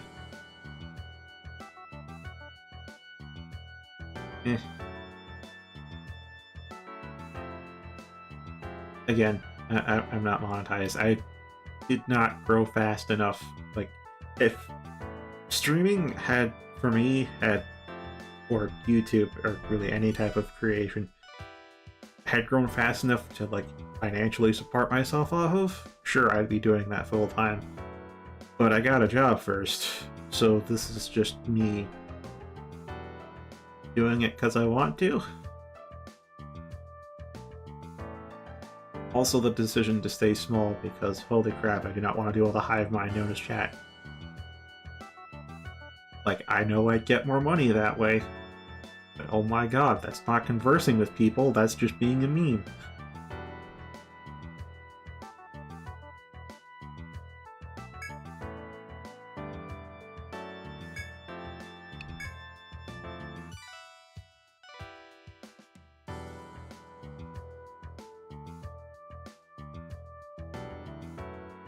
Yeah, now at this point, if you want me to stream more,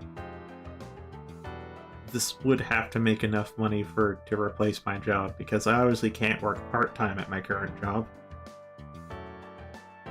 Which means it's a pretty big threshold. That or I'd have to become more extroverted, I guess. Don't quite see that happening.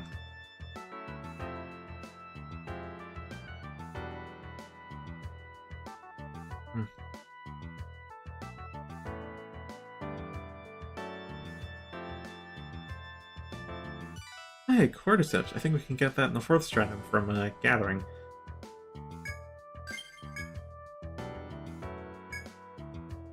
In a minute, I kept apothecary. Mushrooms, looking for a better mushroom. Yeah, I've kind of given up on the voice at this point. It's going to be monotonous otherwise. It already is monotonous, at least for me.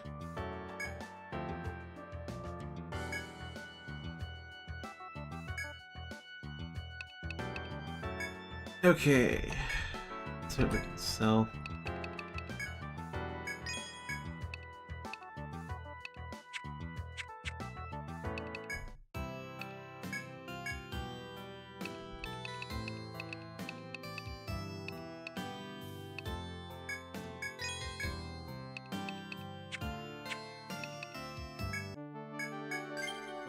Oh, hey there, Sora.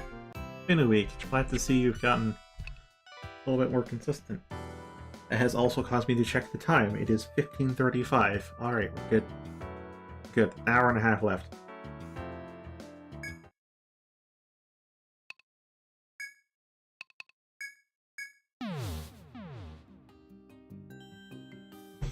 Yeah, there's a reason I did the auto paths. I know I manually walk everywhere most of the time, but I set up these auto paths for a reason.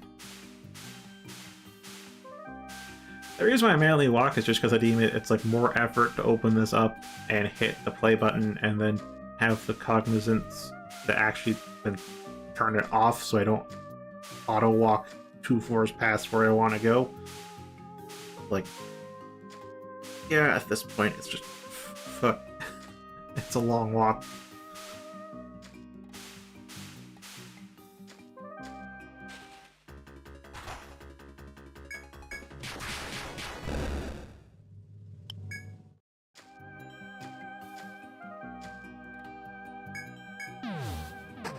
upon a request, mind you.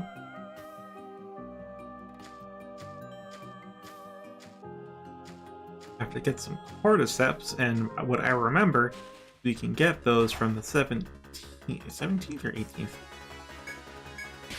I remember them being a gathering spot thing. Actually, I probably should have looked that up.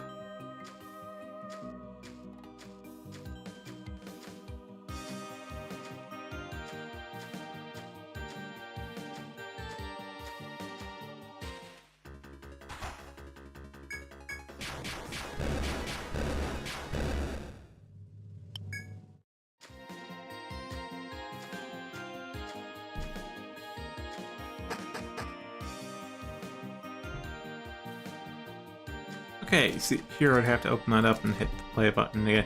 It's much easier on the 3DS, because, like, we already have this open on the side. I don't think it was here. I think it was... Oh, it wasn't it. Yeah, let's just go to that point.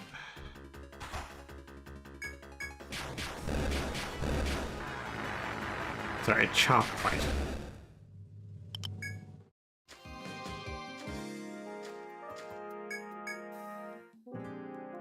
Motherfucker.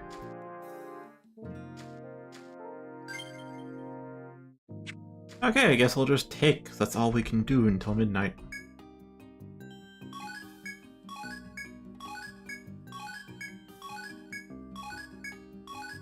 Oh, there's cordyceps.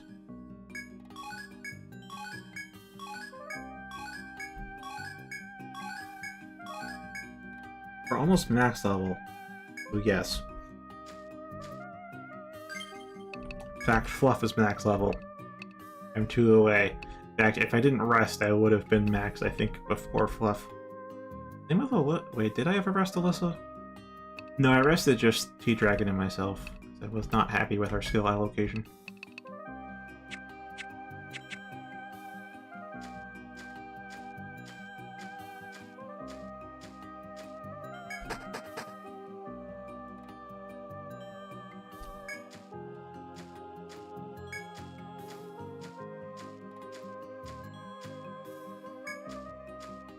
We are technically in the post-game, by the way.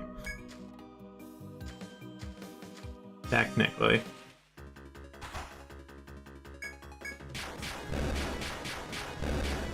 I don't think I'll engage in retirement. In the first game, I've looked up how it actually behaves. It's not particularly worth it. In the third game, I know it's worth it. The second game, I don't... Oh, no, never mind. The second game is kind of mandatory, but also it's like, fuck. It's not good in the second game either. How they do it in the third game is how they keep retirement from then on. That's when they really hit the stride with that mechanic specifically. Oh, it has some.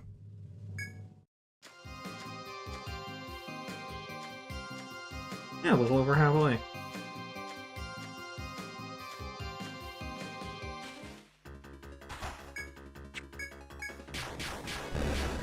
Alright, retirement. So in the first game, retirement will give you like a +3 to your highest stat.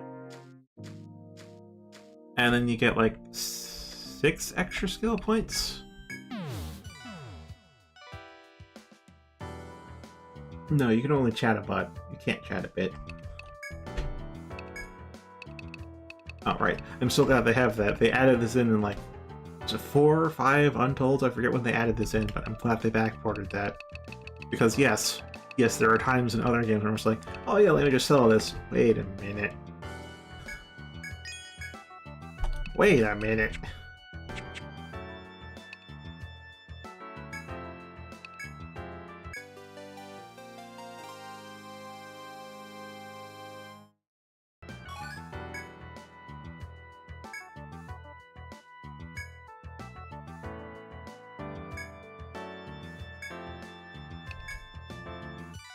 Alright, feat of strength 3.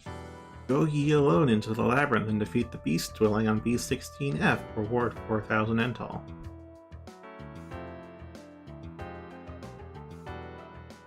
Neither have I, but I haven't tried it since the last time I played Nexus, which was years ago.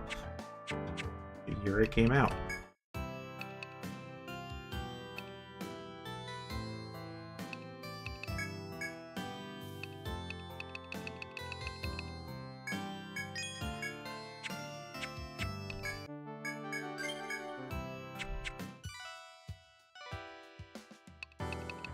Okay. This is not the pub.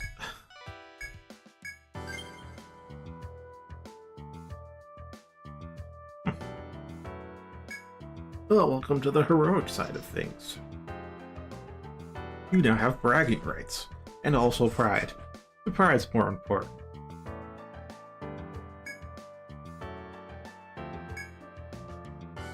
Oh, defeat a Sickwood solo. Okay.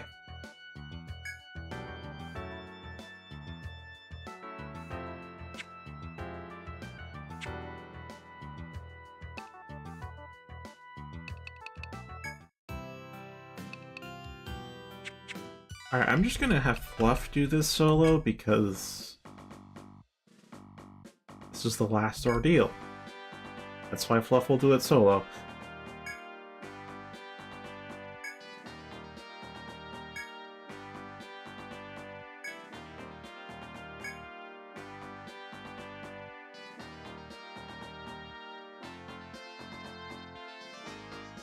I think he just spoke about his own past there.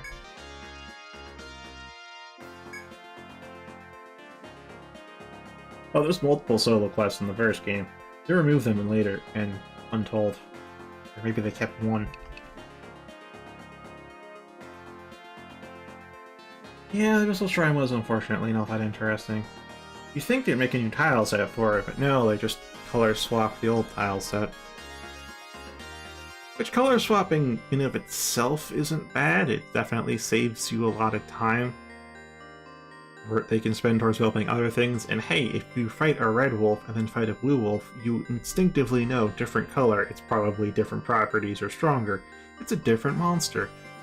But you color swap too much, or you've been seeing the same shrine tile set all game, and then you just see, oh, new tile set, it's just the same thing but different, but a shade of purple. Please, just make a new tile set at this point.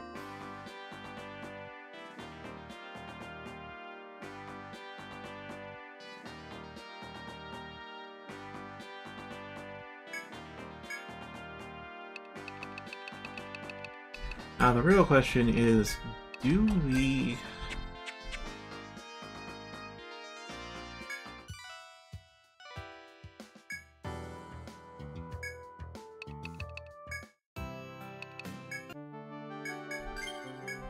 I totally forget what I was going to say. Oh right, do we stock up on medical supplies? And obviously the answer is no. We just go into the 16th floor.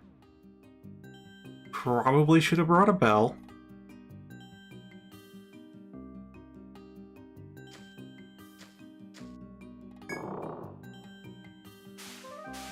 Anyway, I chose Fluff because Caduceus and Refresh. The Sickwood, all it really does is, you know, poison. And I'm sure there are multiple people in the main party that could, you know, take down a Sickwood, but the poison might be a concern.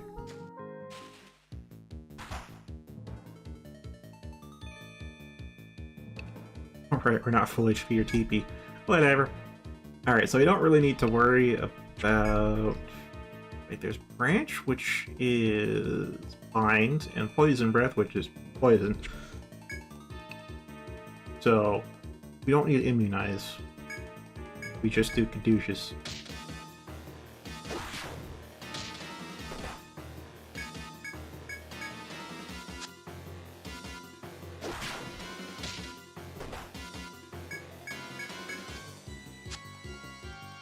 Yeah, I know Caduceus is overkill for the third turn, but hey, it's dead.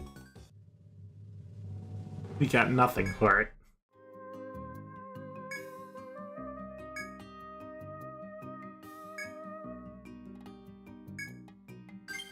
Oh, leaving back alive is gonna be easy. We keep a threat on hand.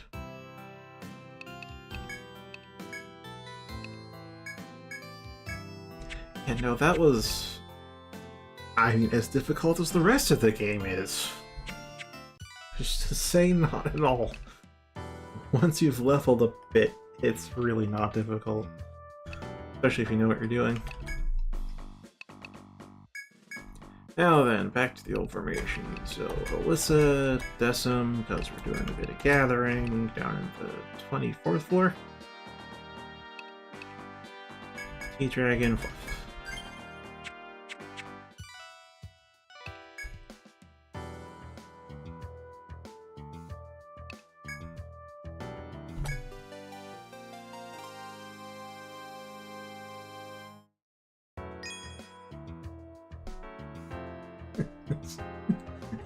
Exactly.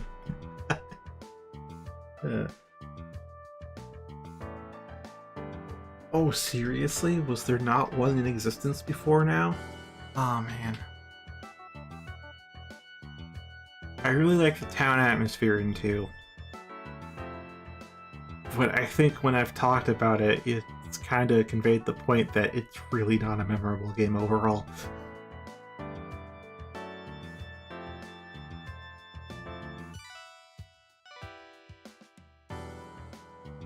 It has a distinct color palette, and the town atmosphere is really nice.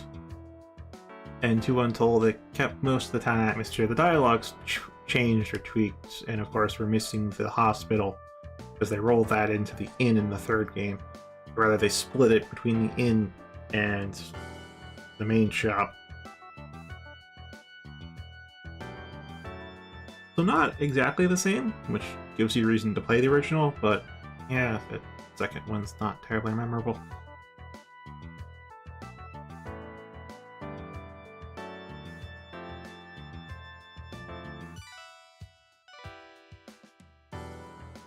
To be clear, this is not for like the original, but the HDs specifically.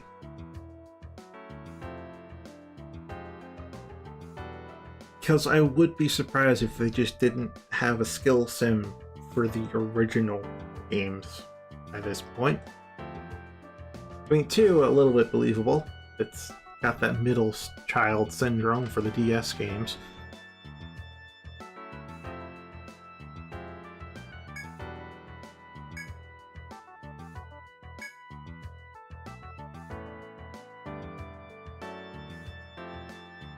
Oh, there's middle child syndrome in action.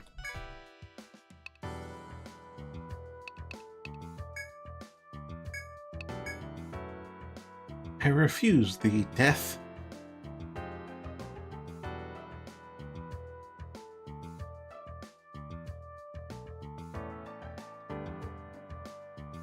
Yeah, that is a good question.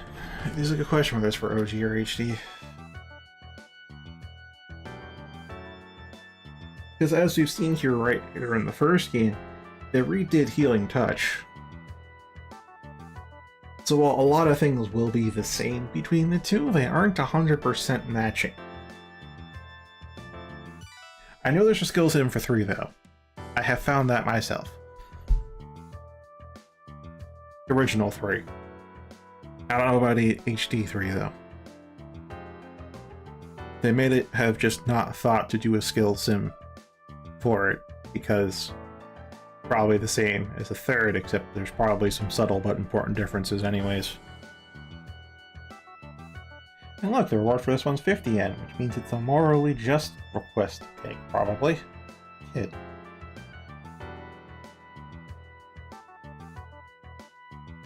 I don't think so, but we'll have to see.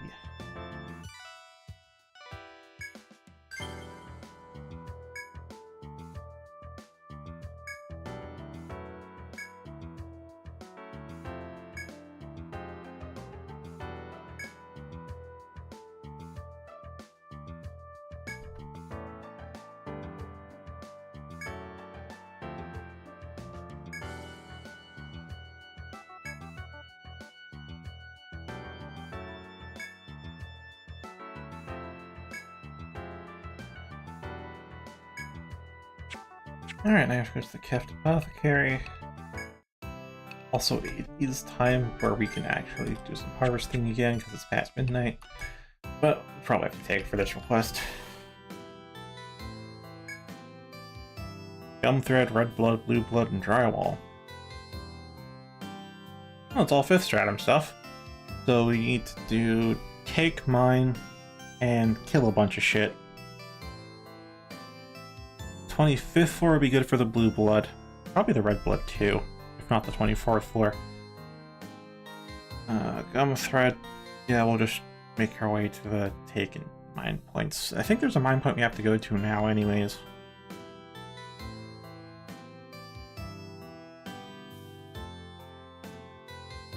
Oh yeah, I remember hearing about that a long time ago. I think it's on my wish list. Interesting it's coming back into public consciousness now, though. Oh, I think good games tend to do that. Or rather, cult classics do.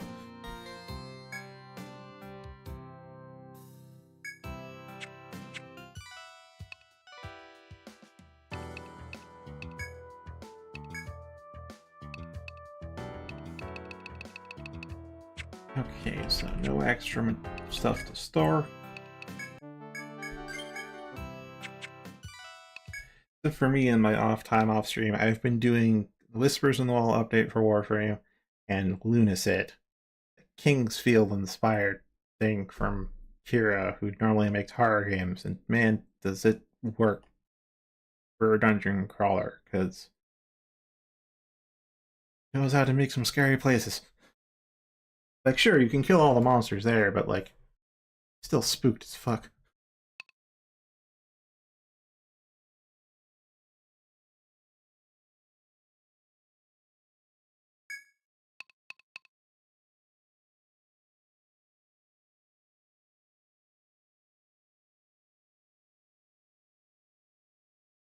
Yeah, it answered Decim's question there.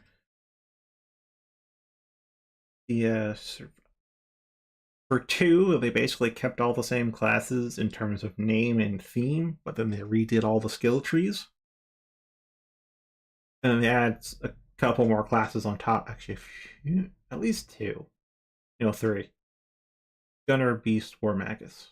Added on top. And they redid it. They actually did some knee-jerk balancing there in the second game compared to the first, because the first, as you can see, is very defensively oriented, because Immunize is like super strong, and you basically need a protector if you don't use Immunize. So in 2, they nerfed the defensive skills, and I think they buffed offensive skills.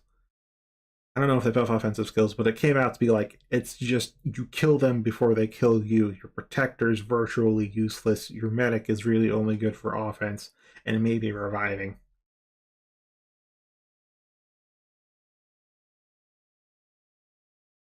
Which is why, like, I remember going into 2, and it's just like, oh yeah, we're like in the 5th stratum.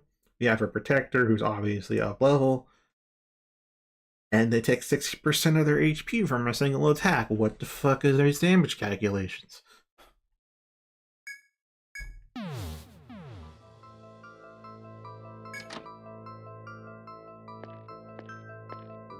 Might have been underleveled though in retrospect. I don't remember my exact level at that point, but given I was level 52 when I beat the game originally, this first game, and I'm level like 68 the second time I beat it, yeah, I might have been underleveled then too. It's possible.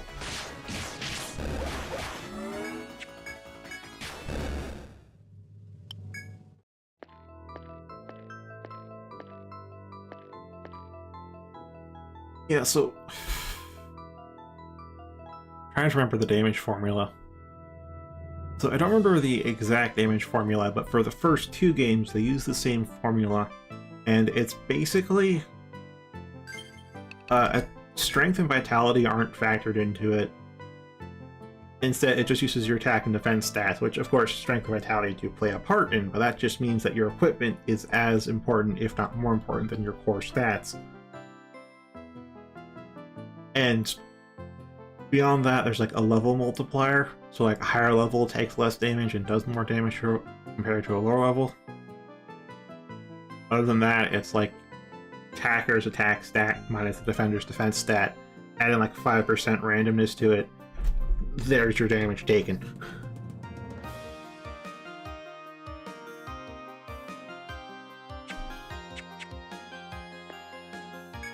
In 3, they changed it so that way defense is more of a percent reduction. It was their first crack at it, so it's still a fairly straightforward percentage reduction. I don't know, I think it was in 4 they overhauled it, or for me they used the same thing. By 5, they had overhauled it so that way there are actually breakpoints in the damage reduction, so it still is percentage damage reduction is what your defense does, but there's breakpoints in there, so after a certain threshold, if you go too low in defense, you actually take even more damage, which is why your quad-wielding Masaral gets one-shot by everything. Because if you don't wear enough armor, not only do you have lower defense, you also get a damage multiplier on top of that, because you're wearing less armor.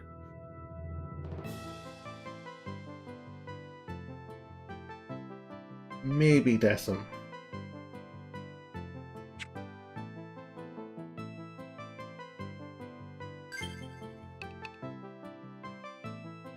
Let me go to stats. So, Tech determines elemental damage dealt, healing dealt, elemental damage taken.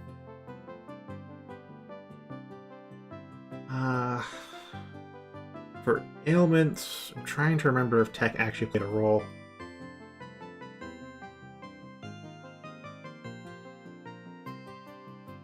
Yes. Tech does play a role in ailment infliction. Luck is the bigger stat. Tech is secondary. Means in the earlier games, Tech is super important, and that's why they split it into Int and Wisdom in 5. Because it really just does way too much for a single stat.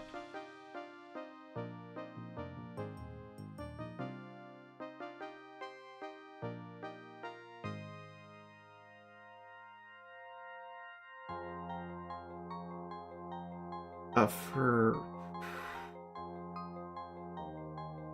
don't know, luck's kind of important for randomness stuff. The other thing, right, Lunacid. Okay, so Lunacid, I will actually play the game trailer because I do recommend it. I'm not going to talk too much about it, nor will I stream it again, just because it's exploration-based. The whole... If I show you all the things there are to discover, then there's no reason for you to play the game yourself. I'll just get up the Steam page and change stream to actually show it.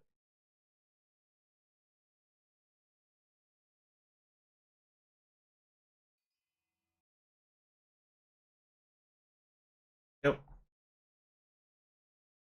And yeah, it's doing well. 95% recently, 91% overall. It's like $14. Yeah, $13.99. Highly recommend it if it seems like it's up your alley.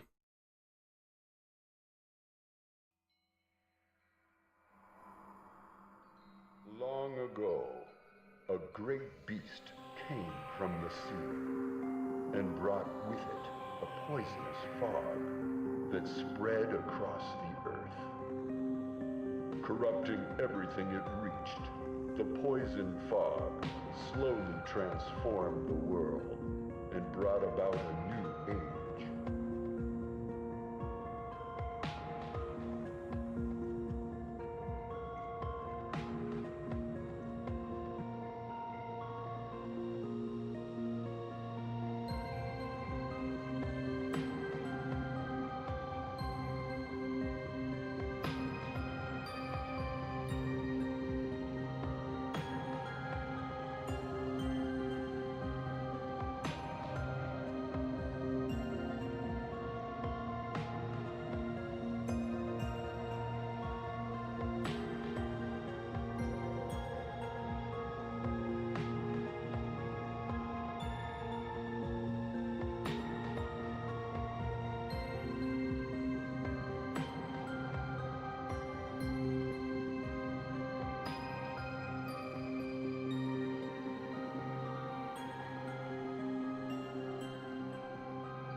Except it's been fully released already, as of Halloween.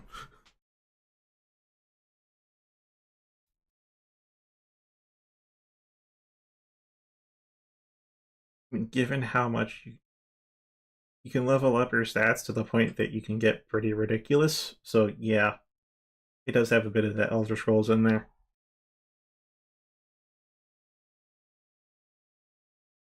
You can tell it's Ultra because this is what that place actually looks like. Yeah. Things have been changed.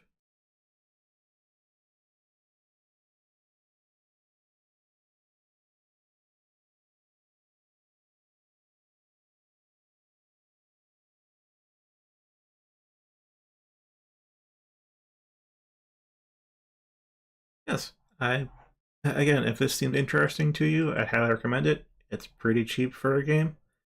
The winter sale starts on the 21st, so maybe this will be significantly off or significantly discounted. First person dungeon crawler base inspired by Kingsfield with a little bit yeah,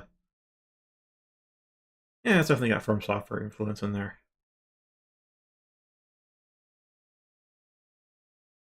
Also, it is spooky.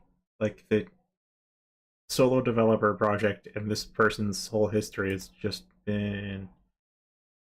Oh, not here, LLC. I think developer? Yeah, Spooky's Jump Scare Mansion, which is a horror game. Lots of other smaller projects that aren't on Steam. Either way, though, I'd recommend it if that looks interesting to you. I won't tell you too much more just because discovery is where the enjoyment comes from.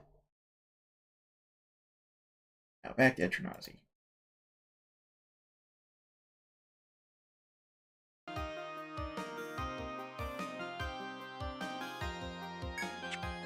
I do see that Destin left. I didn't want to talk over the trailer. So it's floor 23. And then we go up to take the stairs down to 24. And we're good.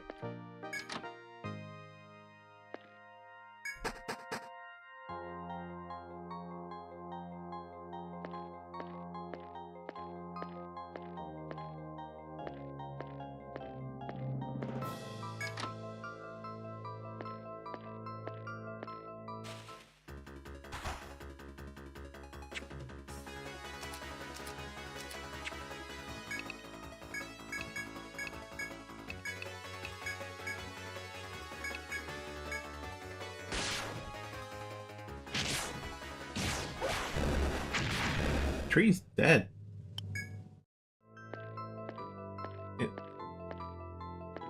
We're in post game. We've defeated the. We have the star on the save file. What tree?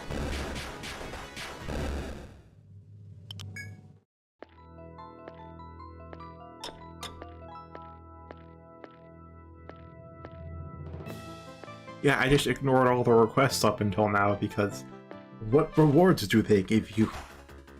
Versus how much do they cost to actually do?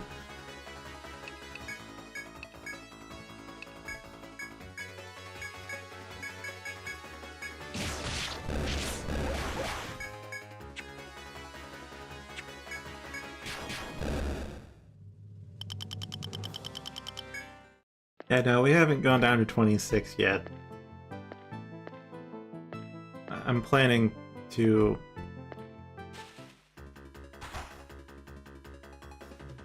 get all these requests out of the way first.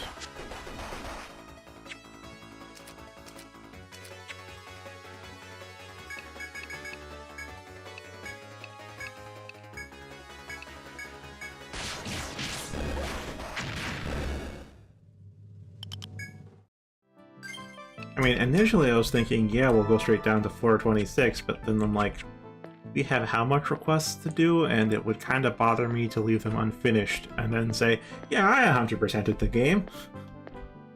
And then we take a look at the pub, and see the bulletin board covered in several layers of paper. That would bug me. So we're getting that Voldemort out of the way.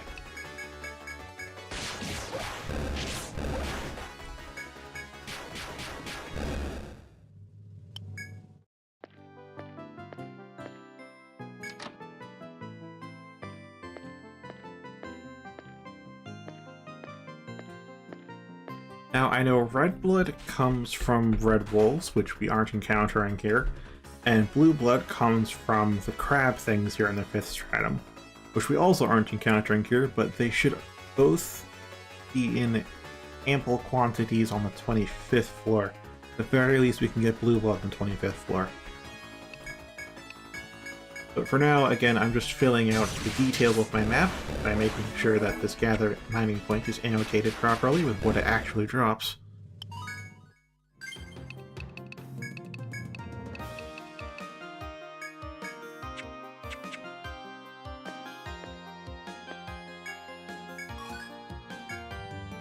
Dry well.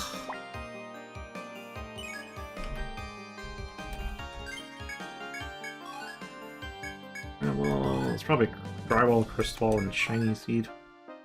Yeah, there's shiny seed.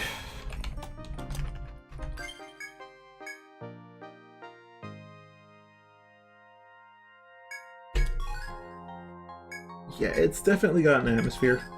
Having only seen the very beginning of the 26th floor, because when I first played this, as I will remind you, I have the physical cartridges for all of the Etrian Odyssey games. And I started with 3. 4 had not released yet. I don't even think 4 had been announced yet. I'm like, I want to play 1 and 2. I love 3 that much. And I got 1 and 2 on the same day. I was gifted them by my parents on the same day because they knew how much I wanted it. Which means the entire time I'm playing through one of them, I'm thinking, I really want to be playing the other one as well. But I've got to get through this one first, and it doesn't matter whether I pick 1 or 2, I still have that thought. So I got through 1, or rather I started 2, it asked for a password from clearing 1, I'm like, okay, I'll go through 1 first then. So I got through 1, beat the game, entered 26-4, and was like, alright, that's it, I'm playing 2 now. Can't wait any longer, I want to see both of these games. And I never really went back to 1. So I don't know what the original post-game is like. I've heard what it's like. I've heard it's very evil. I don't want to get spoiled on it either. Because what's the point of exploring if there's no unknowns?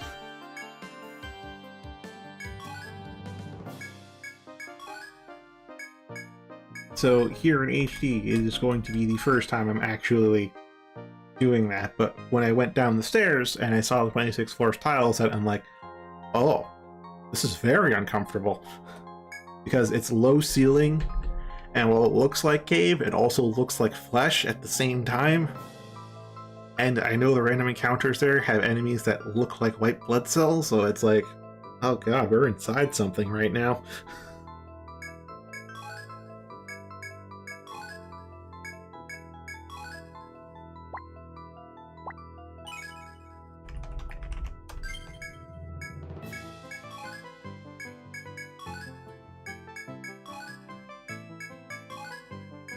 Now for 2,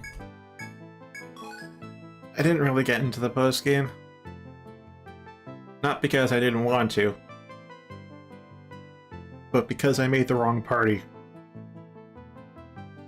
And it was too much of a pain in the ass to grind up a new party. I literally got stonewalled on the 26th floor, because in the original 2, the 26th floor is a boss floor. There's no random encounters. All you do is fight the golem. You know what the golem is. The golem appears in virtually every single Etrian Odyssey. You know what kind of bullshit I'm talking about. I had a party that had no pure elemental damage dealers. It was just like, at best, we had mixed element attacks, which means I could not damage it enough to overcome the heal per second, and I didn't have the disables to disable the heal per second, so I'm like, fuck, I just can't do this. And because it took so goddamn long to level up to that point where we could actually beat the game. I'm like, I can't just bring an alchemist up. That's just too much effort. So, I, not figuratively, but actually got stonewalled in the second game. So the original 6 stratum I didn't go through, but in 2 Untold, I went all the way through up until the super boss, and then I did not beat... Did I beat the super boss? No, I did not. I remember my completion rate in 2 Untold is 99.7%. Just the super boss left.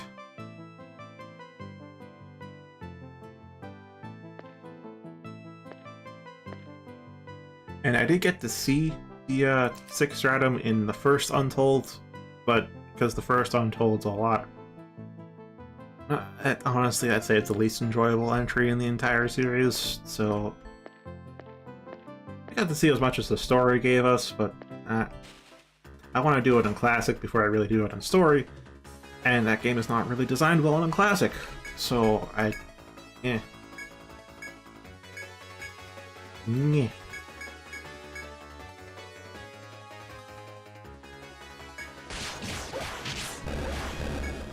Yeah, no, I can tell you, it is based on the original Super Boss. For sure.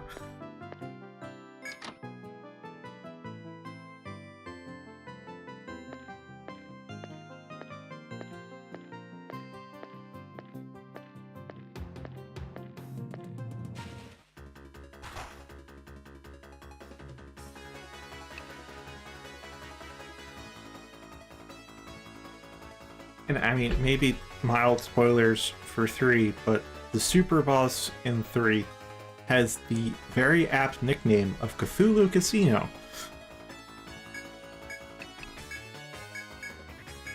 Because it has so many instantaneous party wipe skills. They're all full party target. Enough damage to kill everyone in one shot. And you have to defend against all of them, and it uses them in a random order. Can you completely own this super boss? Yes, you can. But oh my god, if you are not using the broken shit, is using the broken shit, you better be too.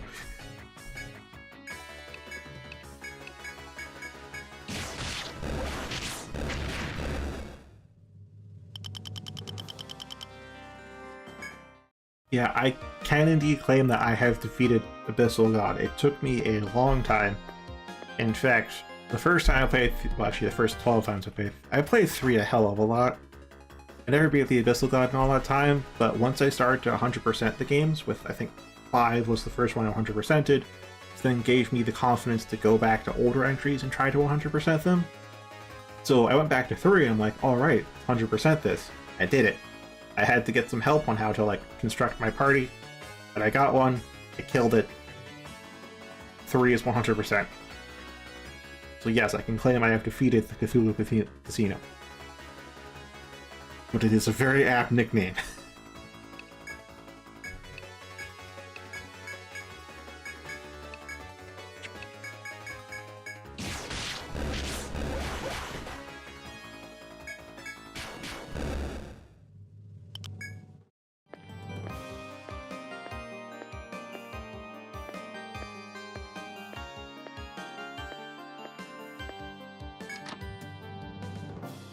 Now, for 2 Super Boss, and this is true in both Untold and Regular, it has a scripted attack pattern during the day.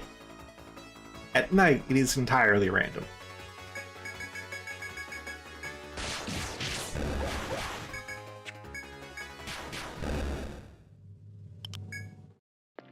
Oh hey, I got some blue blood. Didn't know I could get it from the dragonfly looking at things. Quinanas, I know that's their name, but still, they're dragonflies.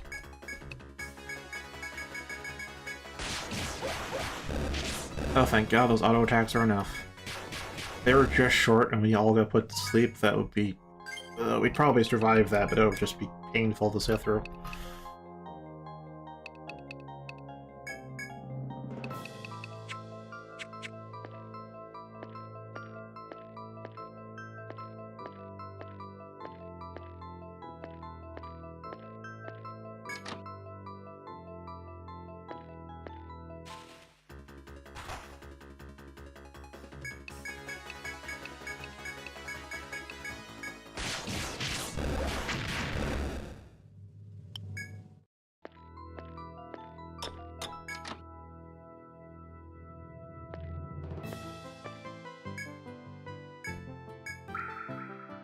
I'm not sure if I ever did that.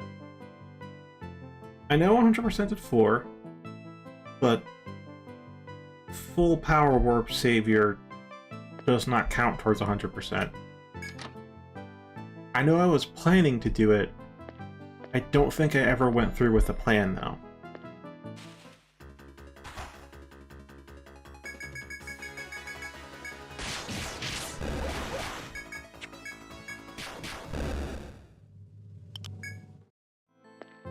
But still, even though I said I went back to start 100%ing games, I only really 100%ed 3. I 100%ed 5, 4, and 3 in that order.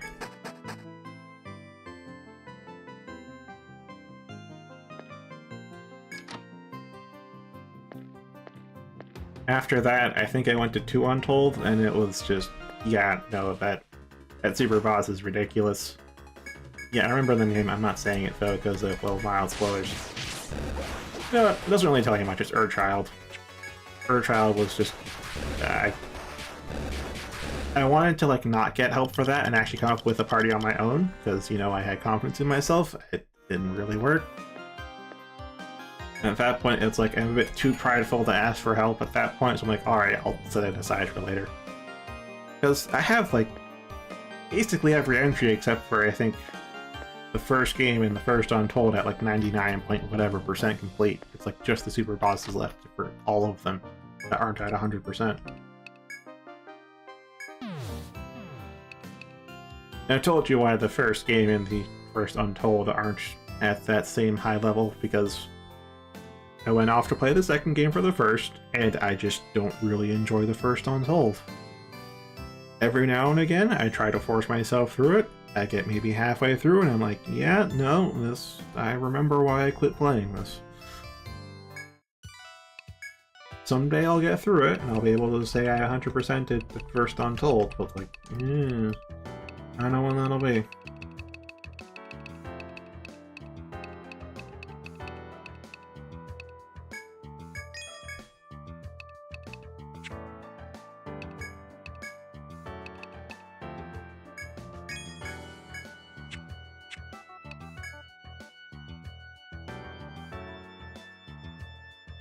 Dungeon Traveler. That name sounds familiar, yet at the same time foreign. We'll do a quick Google search.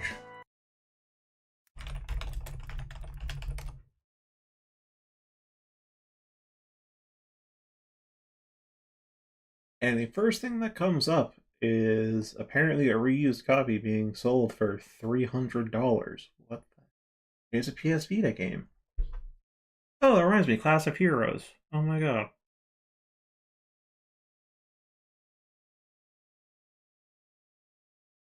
Sorry, just seeing this game was for the PS Vita. It's specifically Dungeon Travelers 2 I'm looking at right now. But I remember seeing, I forget how, but I came across this game series called Class of Heroes that was also a first-person dungeon crawler. And I'm like, oh, I'd like to play this. It's for like the PlayStation Portable, PSP. I'm like, alright, I'll get that. I got a PS Vita, could not find a copy of Class of Heroes. To this day, I still don't have a copy of Class of Heroes, but I do have a PS Vita, which I have barely played. I have like 7 games for it I got, and I barely played through the first one, because the first one was Demon Gaze.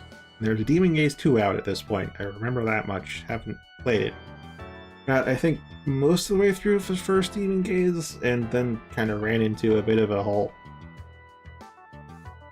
Wizardry's kind of poor balancing with how, like, defense and... like in the first 2 Etrian Odysseys, where defense isn't really as important as you think it should be. So it's like, you make a defensive party, it works for like a good chunk of the game, and then all of a sudden it just doesn't work. And it takes a while to grind up a new party. So I kind of stopped at that point. Now I have to go to the bathroom. I don't think I can hold this in for too much. Or rather, it's going to be very distracting if I do.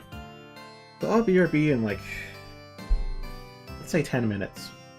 So it's 16:22 right now, 16:32. I should be back. Be right back.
Alright, hope you had a good break.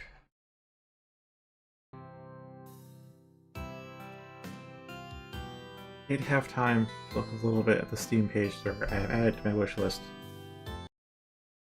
Right now, I just want to Google up what Class of Heroes is up to, because like I don't think there are only 2 entries. I doubt there are any more. But well, hello, complete edition announced 2023. I think this might be coming to PC as well.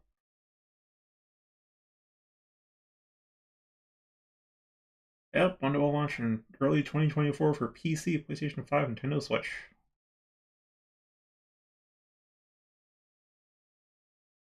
Well, there goes the whole reason for having a PlayStation Vita.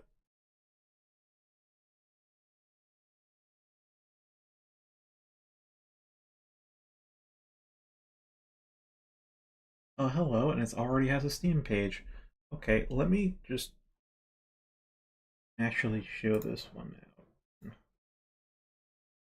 First off, yes, we have Dungeon Travelers 2 specifically. There's more in the series. This is one that's coming out Valentine's Day, isn't it? Anywho. There we are.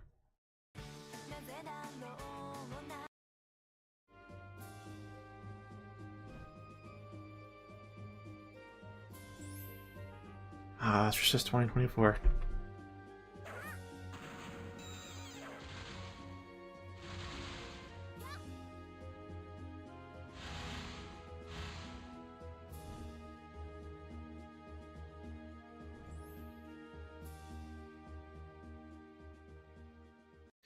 Well, yes, this caught my attention back in the day when I was looking for other dungeon crawlers, and again, it's for the PSP originally. So I didn't really get the chance to actually play it. I got to look through the website quite a bit, though. There was that, and then there was, yeah, Class of Heroes. Gee. Hopefully that, yep.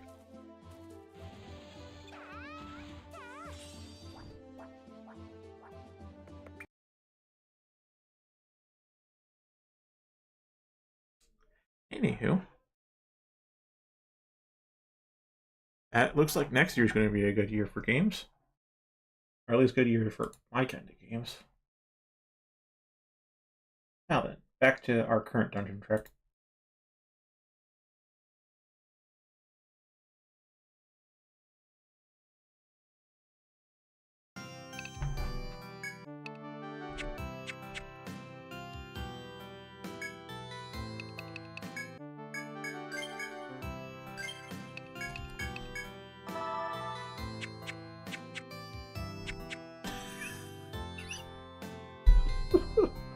I just used healing touch in the end.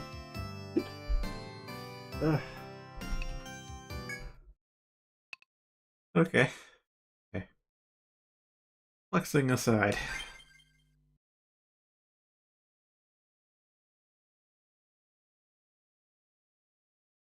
Alright, so we've got blue blood. We need red drywall. Gum string, whatever. Gum wire.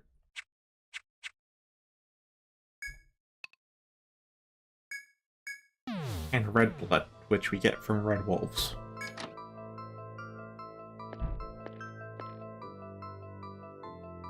Okay, so Gumstring comes from Take, and we can get not 22nd floor, 23rd floor, technically yes, 24th floor as well. That 24th floor is probably your best bet right now. Rather, quickest trek.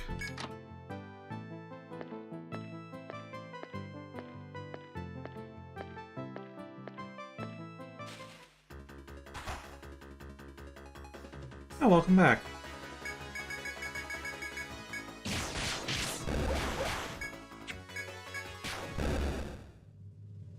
Took almost 5 minutes longer than I did. Actually, I finished with like 4 minutes to spare. I did not poop for as long as I thought I would. Came out quick. This is the wrong floor.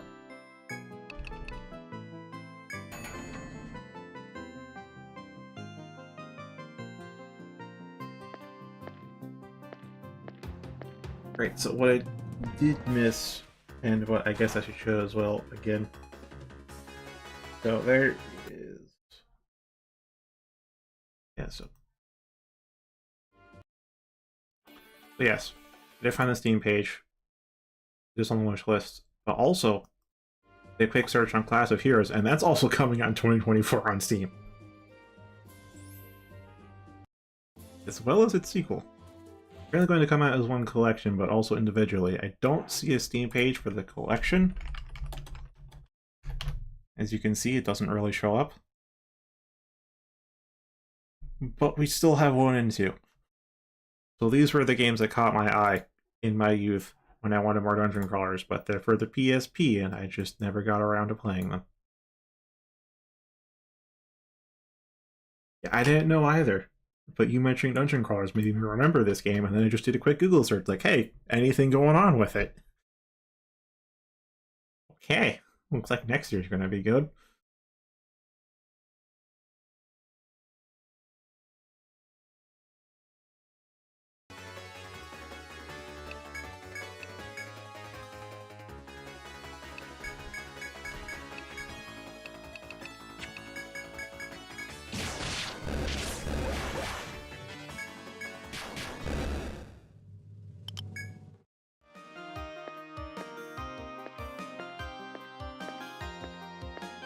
Of course, it could just get a perfectly legitimate digital edition.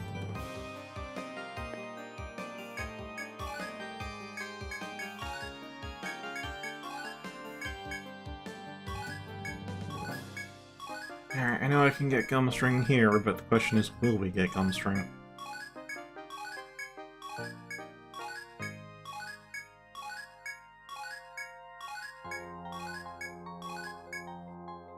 Nope, no Gumstring today.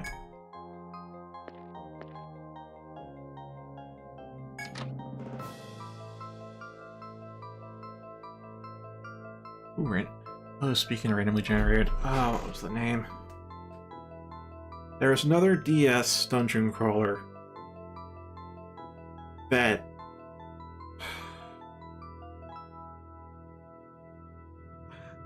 what was it called?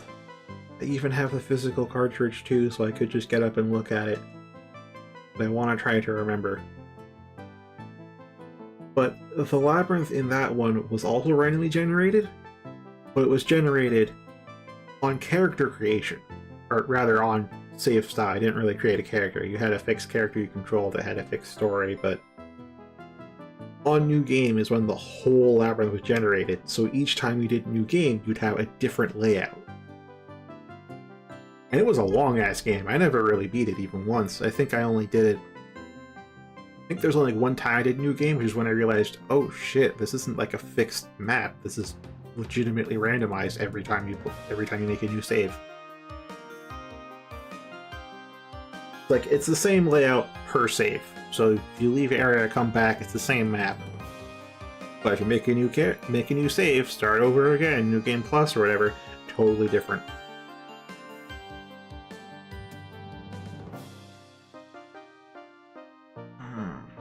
God, I can't remember what it was. Yeah, Deep Labyrinth.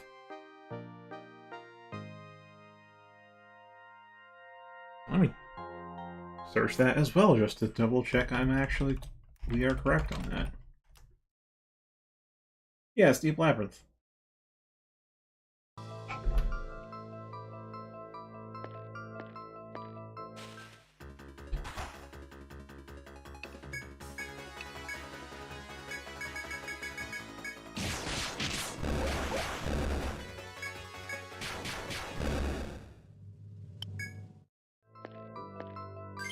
Do I have a skill point I forgot to spend? No.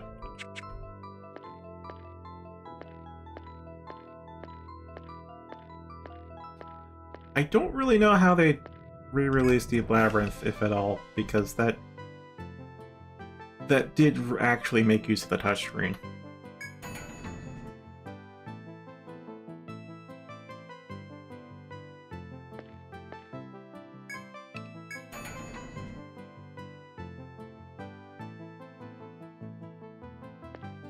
Alright, down here we should face packs of red wolves as well as the crustaceans with blue blood, although we technically have blue blood already. Looking for red blood. And then we fight these things.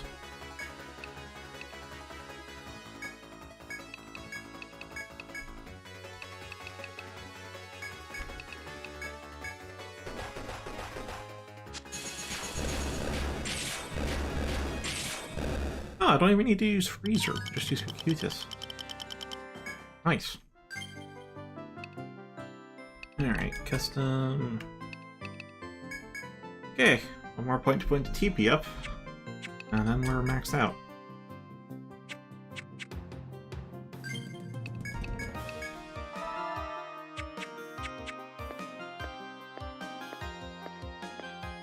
Yeah, with Deep Labyrinth, because I know there might be some that are watching that haven't played it. First-person dungeon crawler, it used the top screen for the map. The bottom screen was first-person, or the touch screen, and you used your stylus to swipe both to dictate your sword's path as well as to draw glyphs in the air to cast spells. So when you learned a spell, you didn't actually learn a spell or learn a rune, you were just told what glyphs you would need to draw and in what order in order to activate a certain spell. So yeah, you actually had to, like, in the heat of combat, draw on your touchscreen the right runes, cast the spell you want to cast. On top of, like, they also incorporate it into enemy design too, or some enemies, like, yeah, you could just kind of whack away at them, but some were small and evasive, and you had to kind of arc your sword just right to hit them.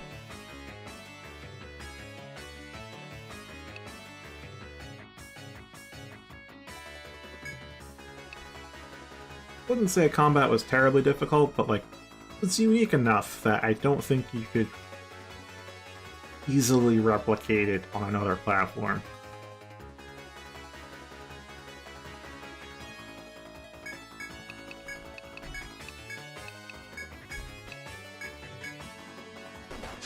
Also, I think I did get some endings there. I did beat it. That's how I learned about New Game Plus.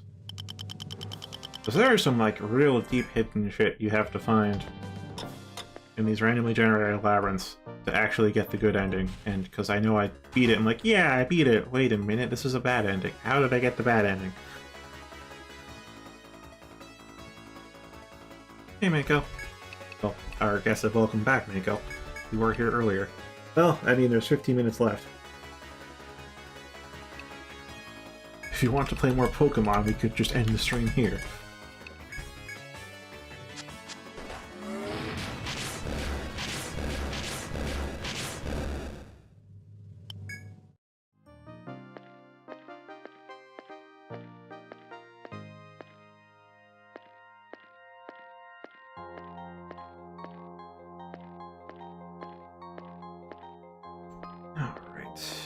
Also, which Pokemon game? Because there's a lot of Pokemon games at this point. Of varying degrees of quality.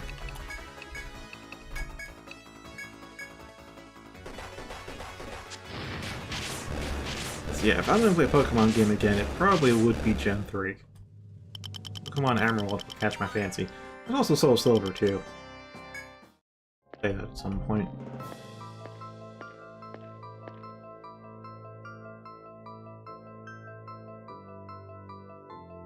So either Gen 2 or one of the games that lets you travel back to Gen 2. Oh yeah, Emerald. Oh, right. I totally understand it then.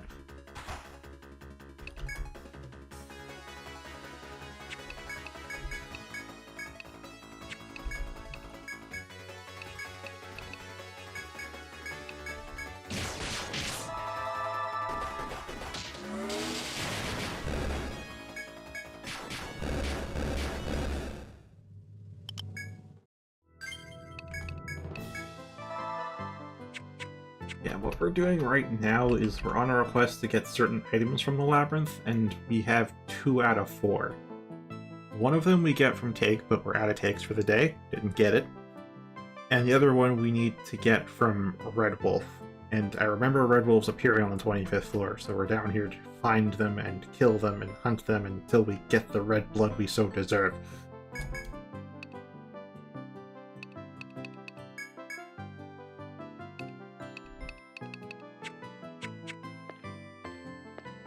Aside from that, I was talking with Sora about dungeon crawlers, like other old dungeon crawlers that are coming to Steam, other ones that we just enjoyed on our own. And, like, my word, it brought some memory back, so that brought some memories back, that's for sure. That is for sure.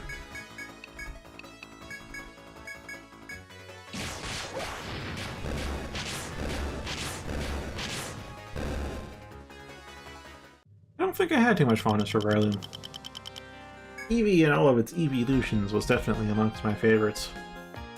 But definitely up there would have been Gallade and Lucario, but Gallade wasn't added till Gen 4.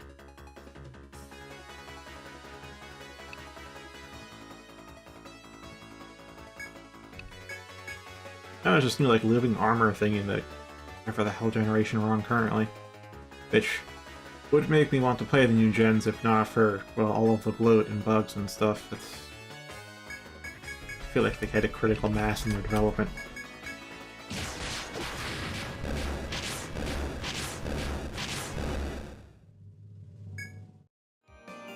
Also, there's just too many evolutions now, because like in Gen 3 you had Eevee, Umbreon, Espeon, Vaporeon, Flareon, and Jolteon. Like, you could make a full party with just evolutions. And then they added Leafeon and Glaceon, and then there's Sylveon, and maybe they're adding another one. It's like, but I'm a party of Eevees.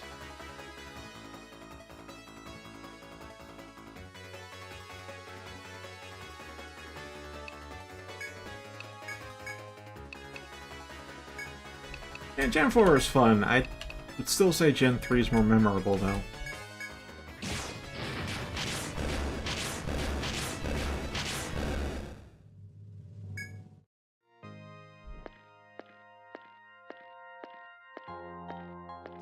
I think I may have misremembered where the Red Wolf packs are.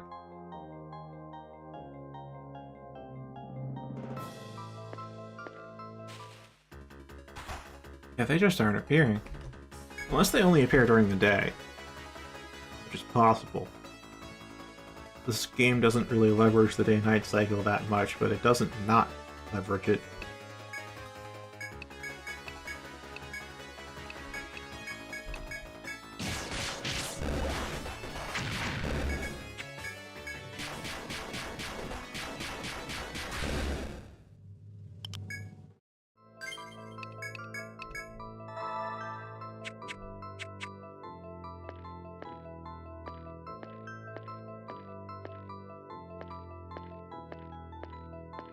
Oh, they're still dead. Cool.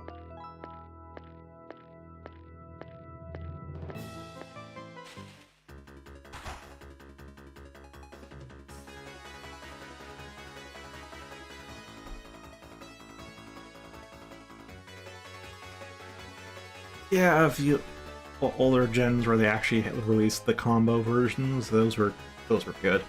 I stopped doing the combo version and started doing, like, I guess half sequels. still kept the version, and that started with black and white too.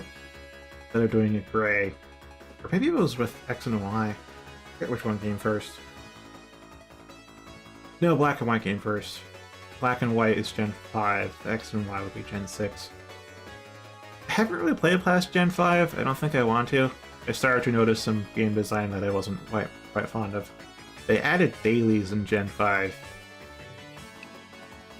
And if you're adding dailies, you're only doing that for player retention, not for player enjoyment, which I ain't trusting you after you dabble in those.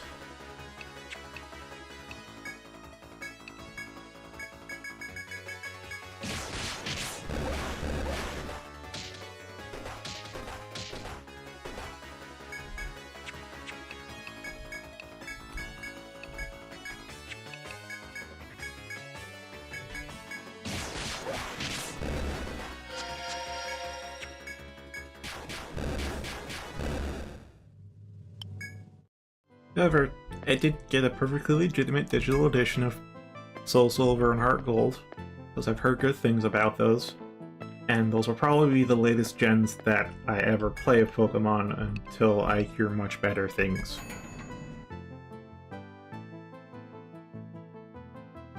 Also, maybe the Red Wolf packs were on the... I don't know, I can fight Red Wolves on this floor though, I think... Where do I fight Red Wolves? I know they're in the 5th stratum.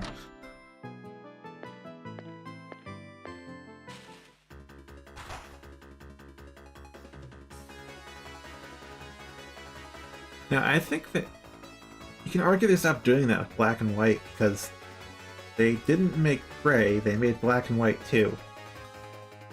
Which are definitely better games than the first black and white. You still have a little bit of reason to play the original black and white because... well, there's a little bit of story continuity. Black and White 2 takes place 2 years after the first game. Different Pokemon trainer, so you don't fully have to know the original story, but it can help a bit.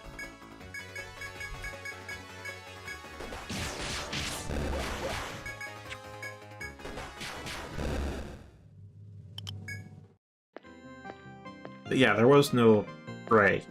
There was no Pokemon Gray. And I think there may have been a Gray planned, and then they realized we made the extra content too big, we can just make a sequel, and then probably corporate said make a black and white too, not a gray. And I'm like, okay.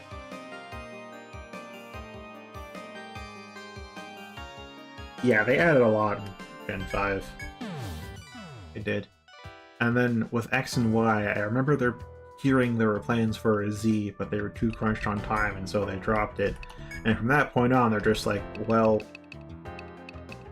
they didn't riot when we missed having Z. I mean, sure, they were grumbling and stuff, but it wasn't like full-blown, oh no, you have to make a definitive edition. Like, nope. And I think the suits saw the writing on the wall as well, but hey, I don't care too much about that. Yeah, so, oh, we have Gum Thread. Oh, I was thinking of another item entirely. That also starts with gum. Oh, okay, we just need red bullet then.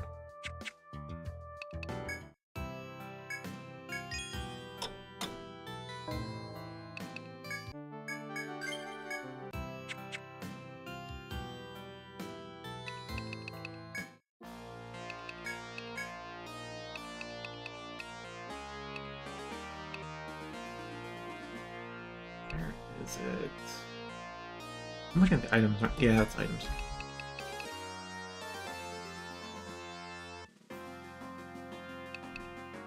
Yeah, the dire wolf has red blood. And they're definitely a 5th stratum enemy. I thought they were common.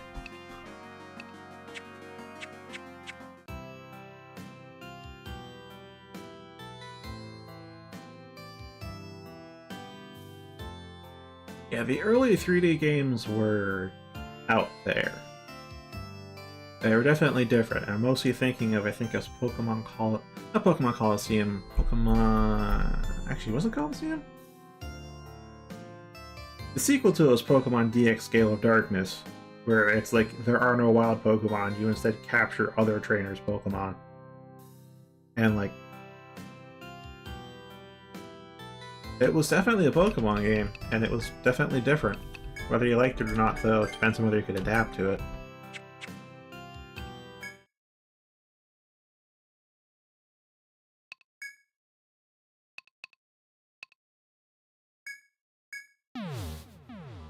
Yeah, honestly, for me, after Gen 4, I just did not have the money. I and my family were too poor to really afford to buy Black and White.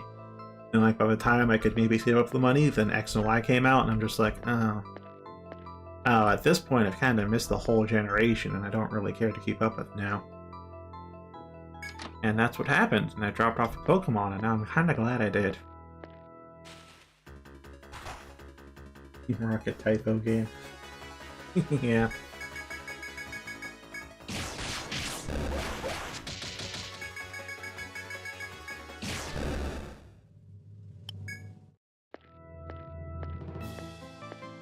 I did play, I think it was Alpha Sapphire.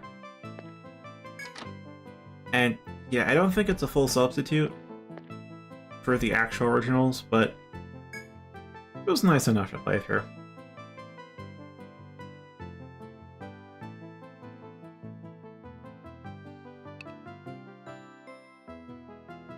I still didn't do Emerald though, so like, what's the point?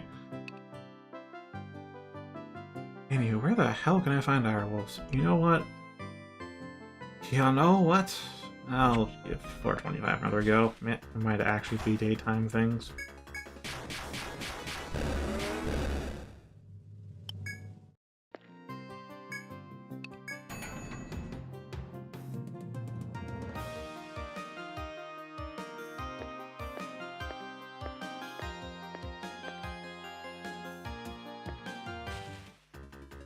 Yeah, that's a good point. They do make innovations and add to it, but yeah, the core of it does stay the same. But the implementation is also important, because even bad ideas can be amazing if they're implemented well. And even great ideas can be horrible if they're done poorly. Kinda why people say, like, ideas are worth a dime a dozen. It's come up with a great idea, but if you can't get the implementation right, then it's definitely a bad thing. Bad product in the end. Bad art.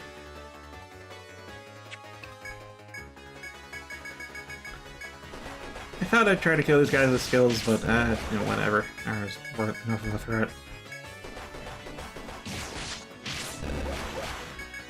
Like, yeah, there's 5 of them, but we can take out 1 per turn, and then their offense goes down each turn because we're taking out 1 of them. It's just, yep. Yep.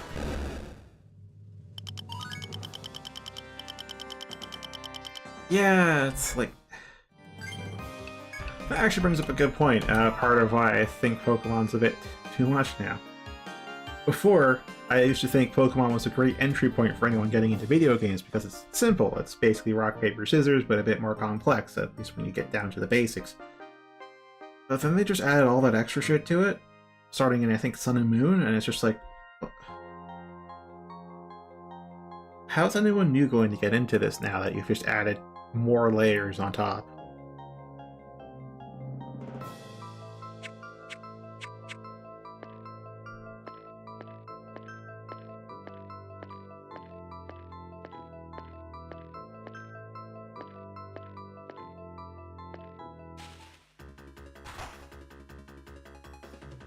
Okay, so these crab things have blue blood, as do the Kingyanas. But we already have blue blood, so rip that.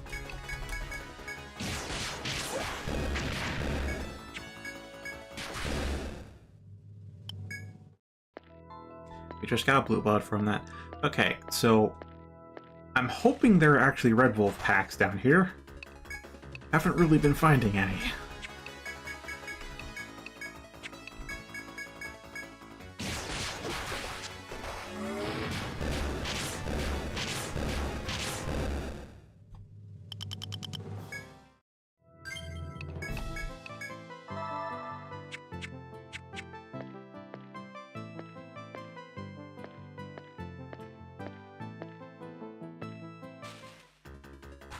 There's a red wolf pack. I knew they appeared here. Might just be a daytime only thing.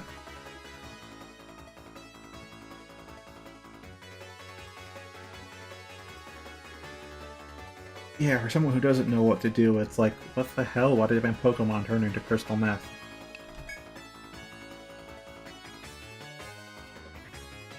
Yeah, it feels like they've been getting too complicated.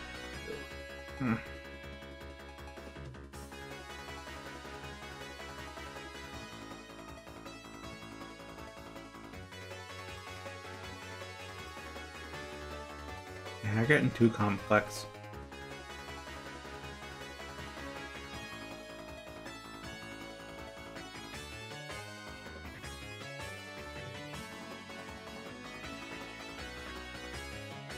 That might stem from a desire to try to add a new gimmick or mechanic with each generation, because I know there's a tendency to do that in long-running series, to try and like say like, hey, yeah, here's the new thing we do this time. And I feel like with 3 it was probably the bicycle, which like wasn't too groundbreaking.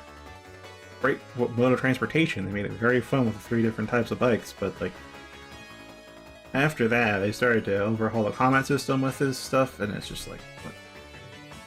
You're just making it needlessly complex. Yeah. RPS, the ultimate RPS. Alright, I actually want to immunize here because Red Wolves have a AoE fire skill, and that 4 of them, that can hurt a lot.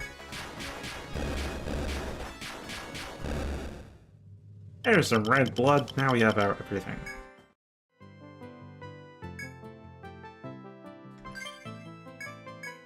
Given the time and how much time I've spent trying to find this stuff, I'm just gonna... Do I have... Nope, that was the one thread. I remember having a spare thread. I already used it.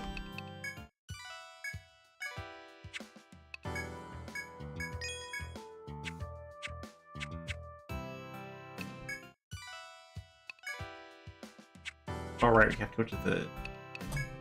apothecary.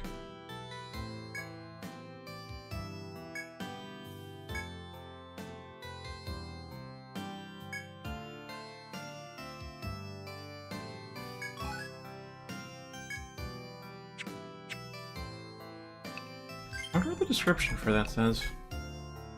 Medicine said to cure all diseases. Well, yes, that's what a panacea is.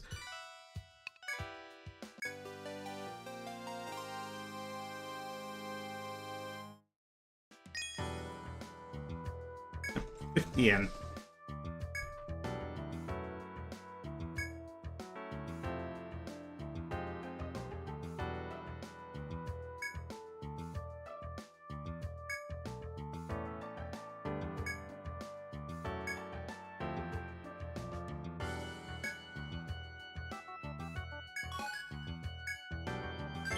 Ooh, Azure coat. Oh right, I forgot. I already replaced Destin's old tiger coat with Sylphie. Oh, Agi +5, but the 6 def I don't think is really worth his resists.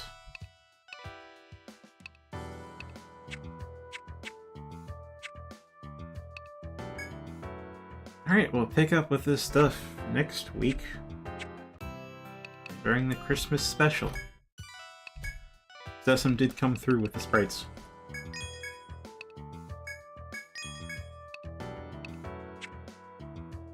Double check, I actually have a thread. Good.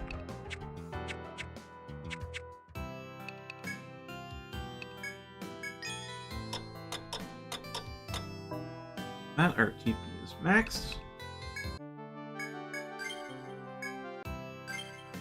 I've got a nice level. And, yeah, there's skill point. There we go.